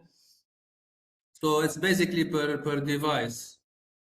Uh, the license is to have the NPS. Um, the NPS, yes, the NPS includes the ZTNA as far as I remember, but you need some add-ons if you want the rest. So it doesn't include all the feature of ZTNA. The NPS, but the NPS is to offer a complete network security package to the customer, so you don't have to offer it in case just ZTNA is required.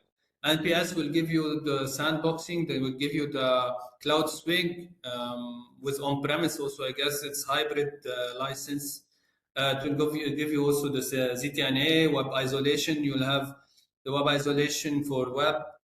So it's a lot of features, but of course, some customers, many of the customers have an NPS, but they're not aware that the ZTNA is there. So yeah, go ahead. In case the customer is not using the ZTNA, why not conducting a POC? The license is already there.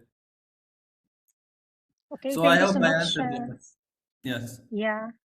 Okay, All so right. Rama, if that's not answering your question, please share on the chat box. We have another question, Richard. Doesn't ZTNA have a light VIP embedded version for the behavioral check? Uh, I don't see the question. I hope I can read it. I'm not sure where you're reading the questions. It's on the chat box here. Yeah, down. If you go down, you will see the chat box. Yeah, more, Okay. go. Okay. So let me read it again. So doesn't ZTNA have a light VIP embedded version for behavioral check? Yeah, I'm not sure you what can you see it mean now. by behavioral check, VIP. Um, the behavioral check is on the roadmap. We will have UEBA within ZTNA. I don't see it now available. So we should have some kind of zero trust approach. So what the zero trust in the zero trust principles, we do continuous monitoring, right, and continuous check and validation of every transaction.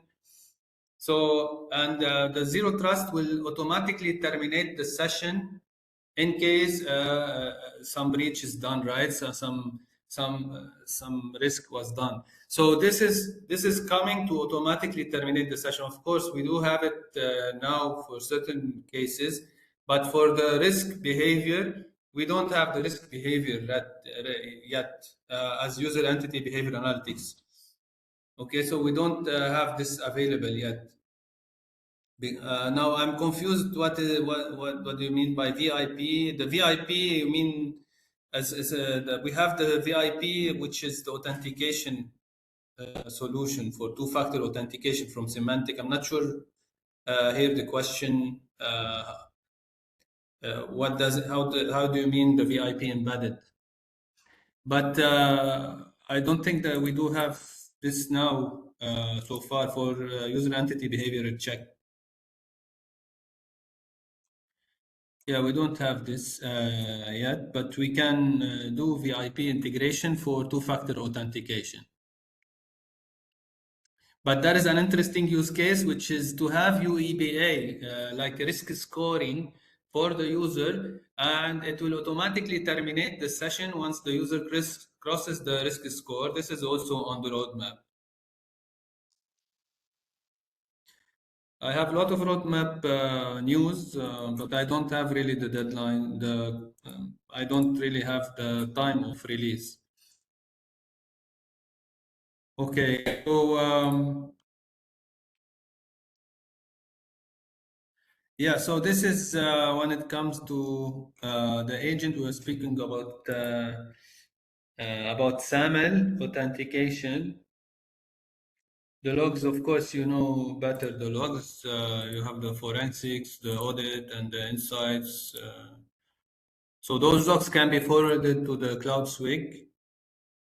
And then in the settings, yeah, so this is where you do the DLP integration. You get the detector here from the support engineer with the token. And the endpoint security also is there. I've integrated. You just need for the SES complete. This is the integration. It's very straightforward. You can do it from the SES console. I do have the SES complete here. So I guess in the settings you can find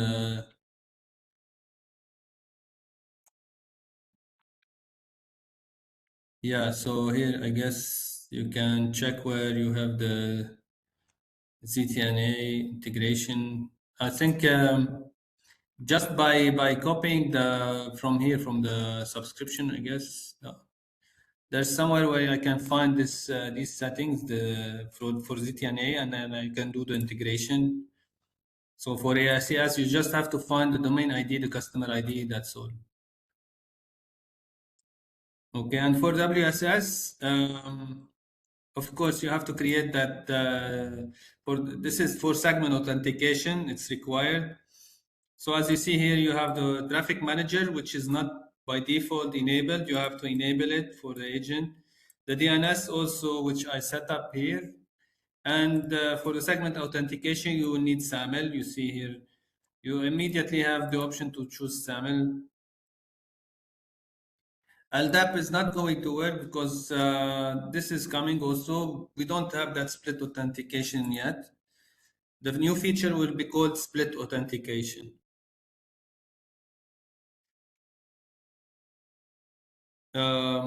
Yeah, so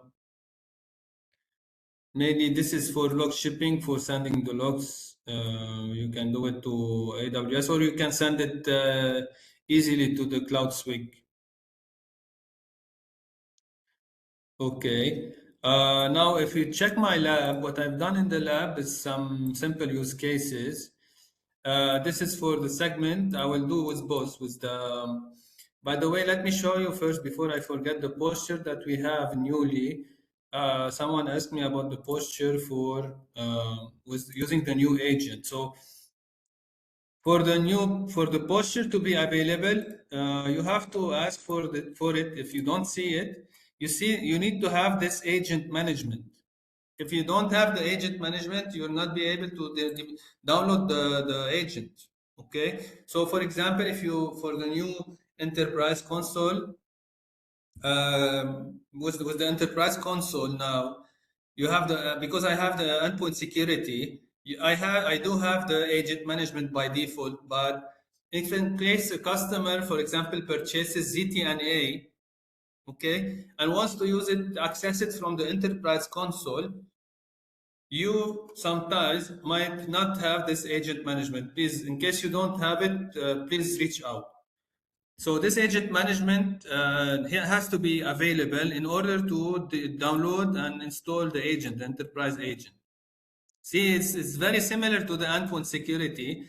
It's now from the enterprise console. You don't have to. So it's like we take it out from the endpoint security from the ICDM and we insert it in the enterprise console. So those are the deployed, and here are the policies. Device posture is there. It's very similar, and it's the same. There's nothing. So here I have made the device compliance. You see, there is I created these rules. You can create rules here, for example.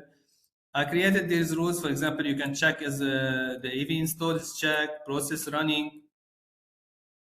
Okay, so it's very similar. You have it now available from and this is how you apply device group. So yeah, and the endpoint security, you have the device group. This is the same for the enterprise agent. Okay, and yeah, so this is where we install it from. You can download and install the agent from here. This is to download and install the endpoint security agent. So basically, this is a very important thing to keep in mind. Keep in mind that you need that agent management section on the enterprise console, because sometimes I don't know if it will be missed from there. Okay, so this is where you configure the device posture. Now, going back to the use cases and demonstration. So, yeah, I do have this one available in the lab. So why do we need the agent? It's because we can do interception TCP UDP and selectively. So from the traffic manager, you can selectively choose what ports you want to intercept. You want to intercept ZTNA, so you can do it, and you can also activate the interception of ZTNA. So once ZTNA is activated, then we can do the segment. We can do the segment application. We can forward traffic now to the ZTNA gateway. While, for example, here, from the unmanaged devices, you will have a remote desktop, SSH, web isolation, TCP tunnel. This is for BYOD. So here again, I'm showing how to configure the antivirus posture check. And this is for the threat integration, web isolation, and let's skip that. So let's check something about some interesting use cases that I built in the lab.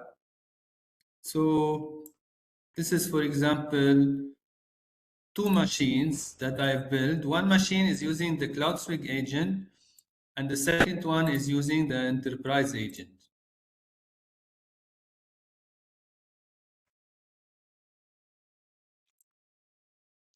Okay, so this is using the enterprise agent. If you can check it here, this is the new agent. So the agent is there. That's the agent connected and protected. The new agent, you can debug, for example, sorry, you can debug you can see all the information about here. It will show you all the information about the agent being deployed. Or you can go here, for example, you can see the services that's active.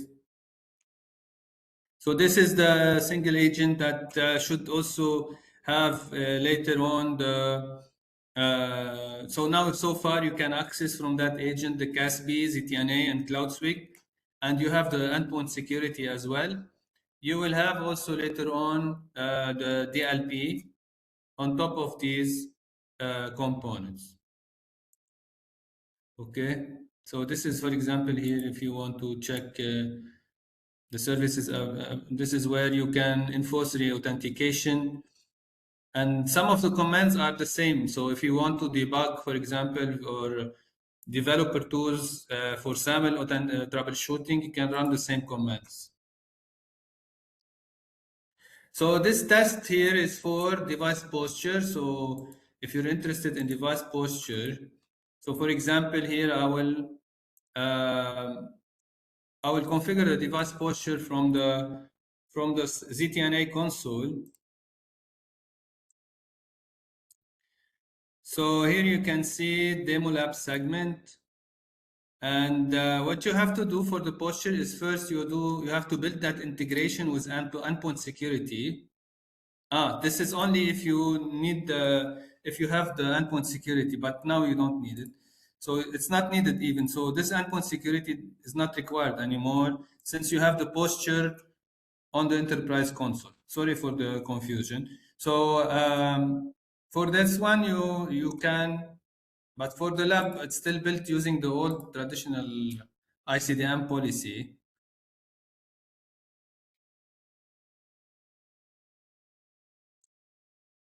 So from this side, I have the WSS agent. So, and from the other side, on the other machine, I have the enterprise agent with endpoint security. So the device posture policy that I'm building is that if in case the endpoint security agent is present, I will do the device posture and I will allow the machine to connect to the web server, web application. Otherwise, it will be blocked. Okay, so this is one use case. So what I need to do here is that from the policies, I need to add a condition for conditional access to the lab segment. So from the condition here, I can just select the device posture, and there is the Symantec agent that I have installed. So now it will request for information from the endpoint security agent or the enterprise security agent for the device posture. The device posture will be evaluated and then will be allowed access based on the result. Okay, so once the condition is met, you are allowed to access the machine. So now both machines are using the same user. I'm not sure if I can show the user here. I needed to check the user. I think it's the second one. So that is the user here, bob at metalabs.me. And from the second machine, it's the same user, okay? So we go to the user also, we check it's the same user. So basically what I want to demonstrate here is that the user in this case will not be able to access the machine, the web application, because the segment application web server, because it's not meeting the device posture compliance check. So this is how the result, you don't have a pop-up. It's not giving you a pop-up. It will just show you the page is not accessible and you can go check the logs from the enterprise console. So in the forensics here, you'll find some failure. Okay, the segment and the reason denied request for application is not authorized. This is the logs, okay? However, if you go to the same user, but the second machine, it has the antivirus installed. So you can now check the conditional access to the web server. And here the user is able to access it. Okay, so how we're accessing? We're accessing using the internal IP address. This is a segment application.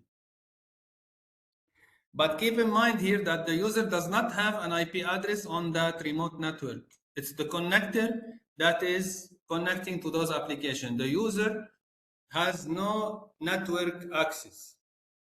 It's just ZTNA, it's only application level access. However, on the VPN, you will have the IP address of the user assigned on the firewall, and he'll be accessing from IP pool assigned to the users. He will be accessing the services. In this case, we don't have this anymore. You will have a connector. The connector will be installed. Here is the connector. I have two connectors. In my environment, you will see the first connector is the one. So environment management zone, you have LDAP connector. So you have dedicated connector for AD authentication, and you have another connector for I believe the second connector is here, SAC connector. So you have the second connector for applications. And for high availability, you can have more than one one connector. So you can have more than one connector to publish one application. Okay, I'm not going through the basics because I'm going through the where you might like have questions. You will find if you want to go through like there are a lot of guides that help you go through the basic steps for creating those applications, those connectors. Okay. So this is mainly what you get with the segment application. Okay, now let's turn off that policy because we want to move to some other use cases. Sorry, we go to the policies and we have to remove this condition.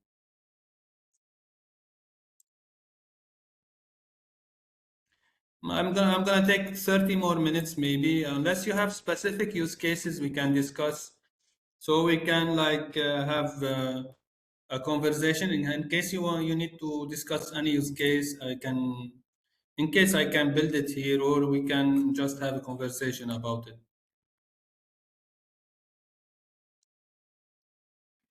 Okay, so now the policy is now in place, and let's go back and refresh this one. Yeah, now it works. So the condition is not required anymore, the device posture. Now that we have access, I'm gonna show you some other examples. So if you want to have web isolation, so all you have to do is to go to shared objects and isolation profiles, and you can create your isolation profile for web isolation. So here you can block actions, block copy paste, you can specify the parameters, you can block printing, saving image, you can render the page read only. Interesting.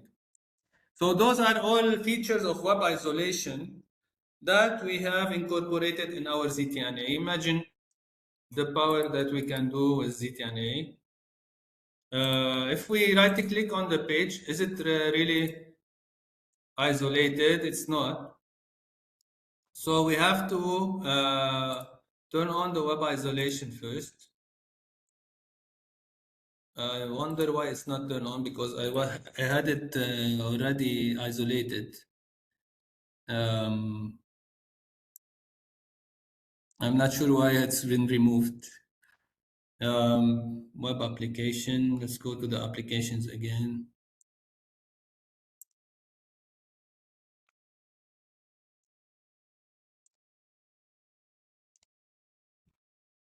Yeah, I guess it's applied. It's still applied for finance file server. Okay, I see. So finance file server web custom for policies. Yeah, it's still applied. I wonder why it's not isolated. I think the isolation is now working only for unmanaged device. So we have to turn off this. It's for unmanaged devices. Okay, now we get access to the web page in isolated mode. So instead of going to the page in using the segment application, now I disabled the agent. I'm going to access the application from unmanaged device. So how we do this? First, the user will go to the portal and will log in using his credentials. So I have admin here. I can simply log out, or I can keep it unless the user is administrator. So let's go again and SAC login. So the user is Bob. Yeah, that is the same user. So those are all available applications for the user. So many applications. One of the applications, once authenticated, is that finance file server, where I'm running all the use cases. So one of the applications there. So you can click it from here, or you can access it. I saved it on the browser. This is how it works. So here you can check if the page is isolated, and there you see the isolation available. It's just for unmanaged devices. Okay, so now that the user cannot see the source code of the web application, and still we can apply, for example, copy paste. Let's try to copy, for example, here Control C, and this is where you get the policy for blocking the copy. What else? Let's try to print. So also for printing, you see here prohibited from on this side. And then, for example, this is for web isolation. What else you want? So basically, those are the use cases. I'm not sure I remember other use cases for web isolation. Mainly copy, paste, print, read only. Those are the use cases, and you copy and you hide the source code. And then we can test other policies on that web application. So we don't just have web isolation. We can also check the enforce, where we do have secure access cloud integrated. So from the same lab, sorry, 1 minute.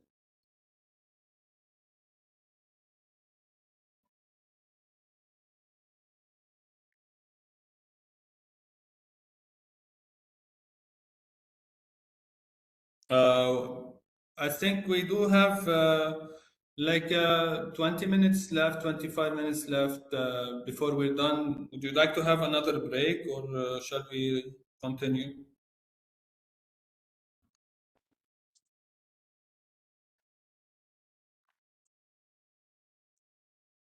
Do we have uh, anyone?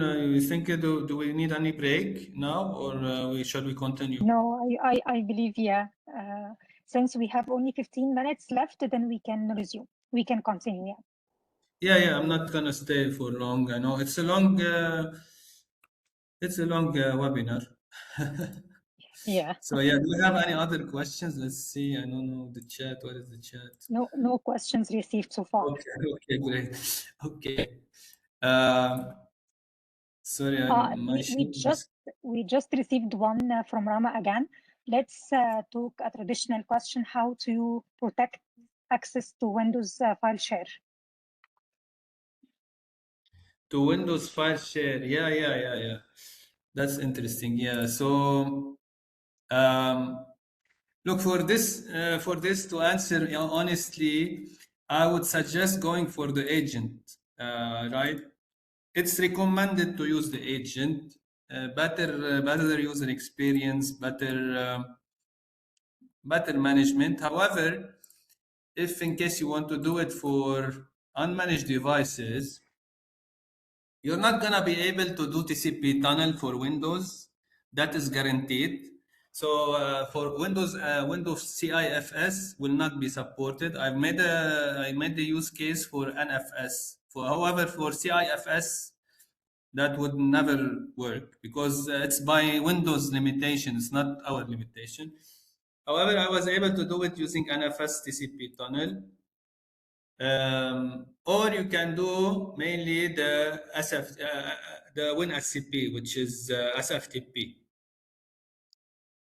Okay, so what I have done here is that I created an SSH tunnel using this one.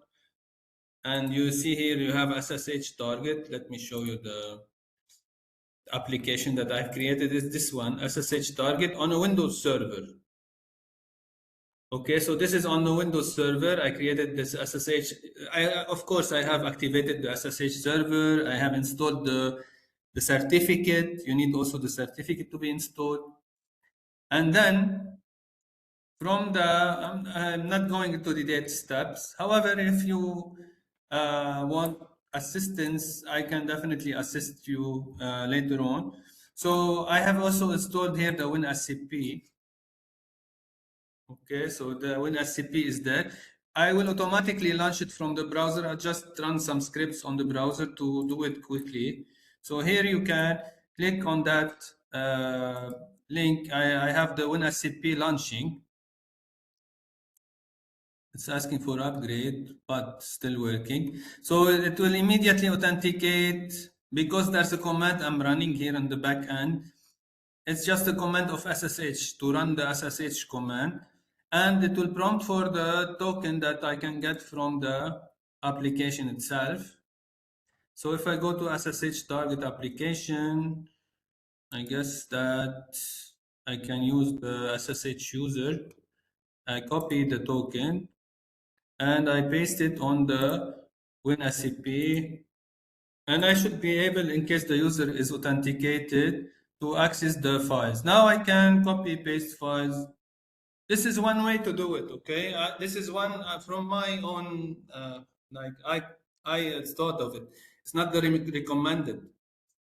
The recommended is to use the agent. However, if you have this option available, you can do it. There's no problem with SSH. It's very secure, and I don't see problems in performance. I don't. However, the performance with the agent is much better, of course.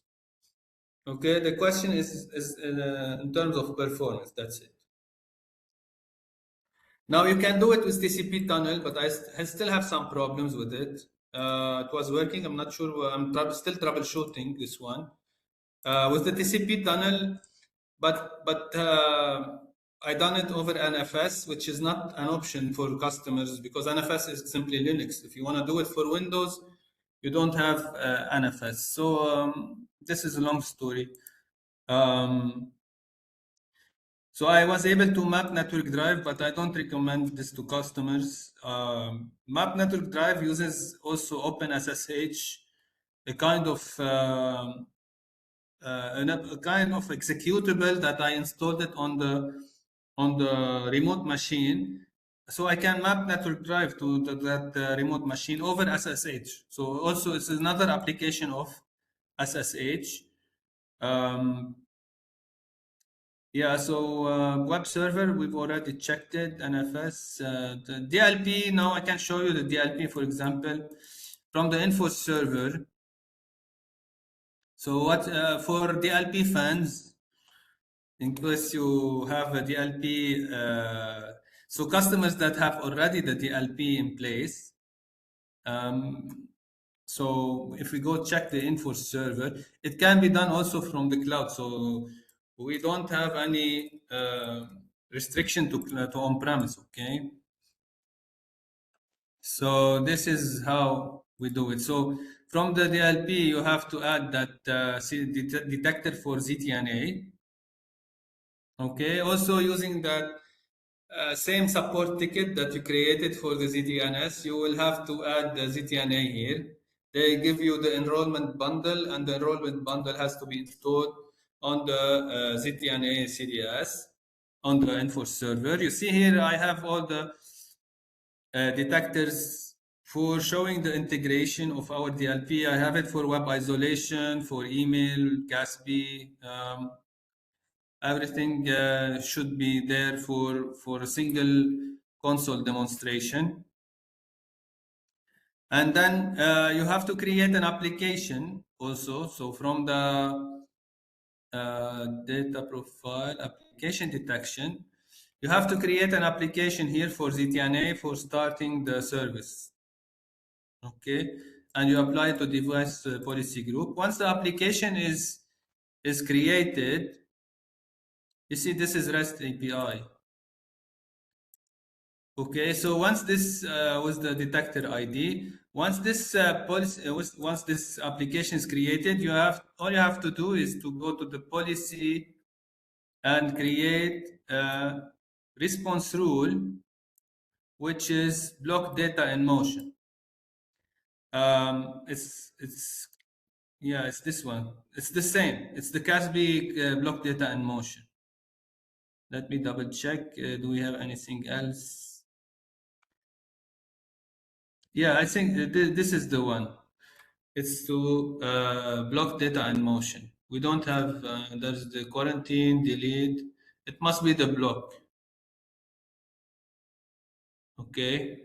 Now I can show you the incidents. From the incidents, you will go to the application, data in motion. You will see here secure access cloud in the for example, this one is blocked, finance file server. That's the server I was trying, an application name, the application that I have created, secure access cloud. And when I access it, you can see that those are credit card information for the policy I created. Of course, this can be masked. Some of you already familiar with the info server. Okay, now basically this is the ZTNA CDS message blocked. So unfortunately I'm troubleshooting this. I used to have it work. You see here the incidents, but now before the demo I was testing, I had some issues. So what's happening is that I'm trying to upload the data, but it's still not blocking. So it's still uploading. However, this can be done. I'm still troubleshooting. I have some maybe interception. I don't know what's the real problem. And then you have also the threat inspection, which is to upload malicious file. Let's try the inspection instead. So if I go to finance file server,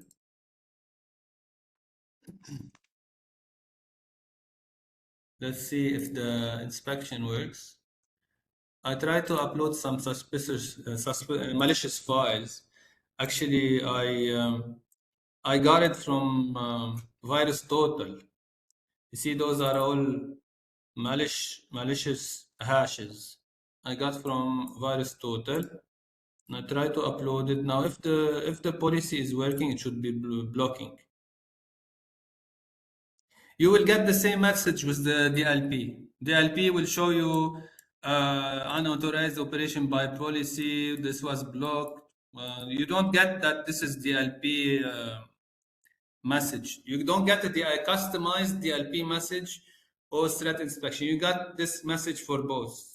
Okay, it's not very specific to the detector that is scanning. This is when it comes to the threat inspection. It's the same policy applied for both. Do I have any questions here on the threat inspection? What else do we have to talk about? Not sure if I skipped anything. Let's go back to the slides. Yeah, so we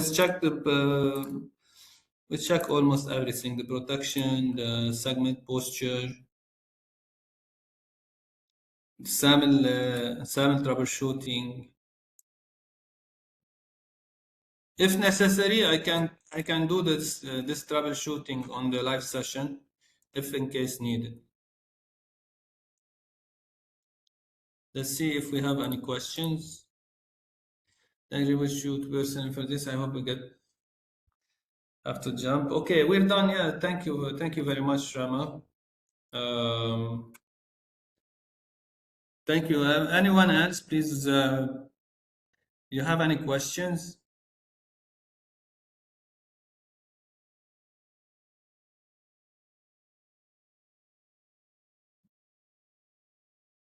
Actually, questions will help me understand better the product. If in case this will help you ask the questions because I might have forgot some question as well. So let's give it like a couple of minutes. Okay.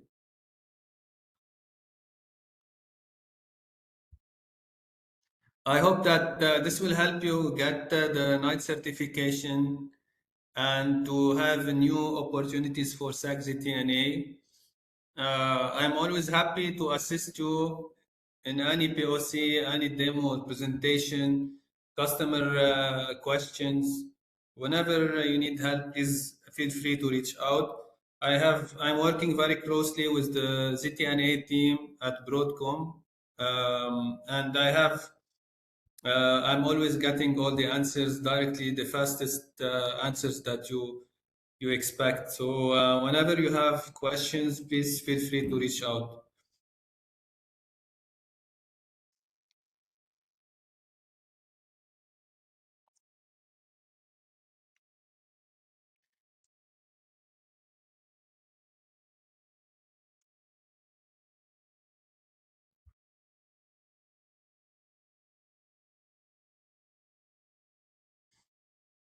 So it looks like we don't have any question, Richard.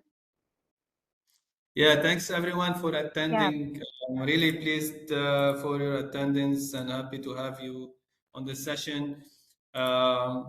In case other sessions are needed, please always feel free to suggest Carmen is the right person to organize and schedule these sessions. Yeah, so thank you so much, Richard, for today's amazing presentation, and thank you all for joining us today. Before you leave, we kindly ask you to complete the short survey you receive. And this session recording will be shared with you all. As mentioned, if you'd like to explore further or schedule a demo, please reach us at info@mbcom or to Richard directly. We truly appreciate your time, and we look forward to welcome you to our future session. Thank you so much, everyone, and have a lovely day. Take care. Bye. Thank you. Bye bye.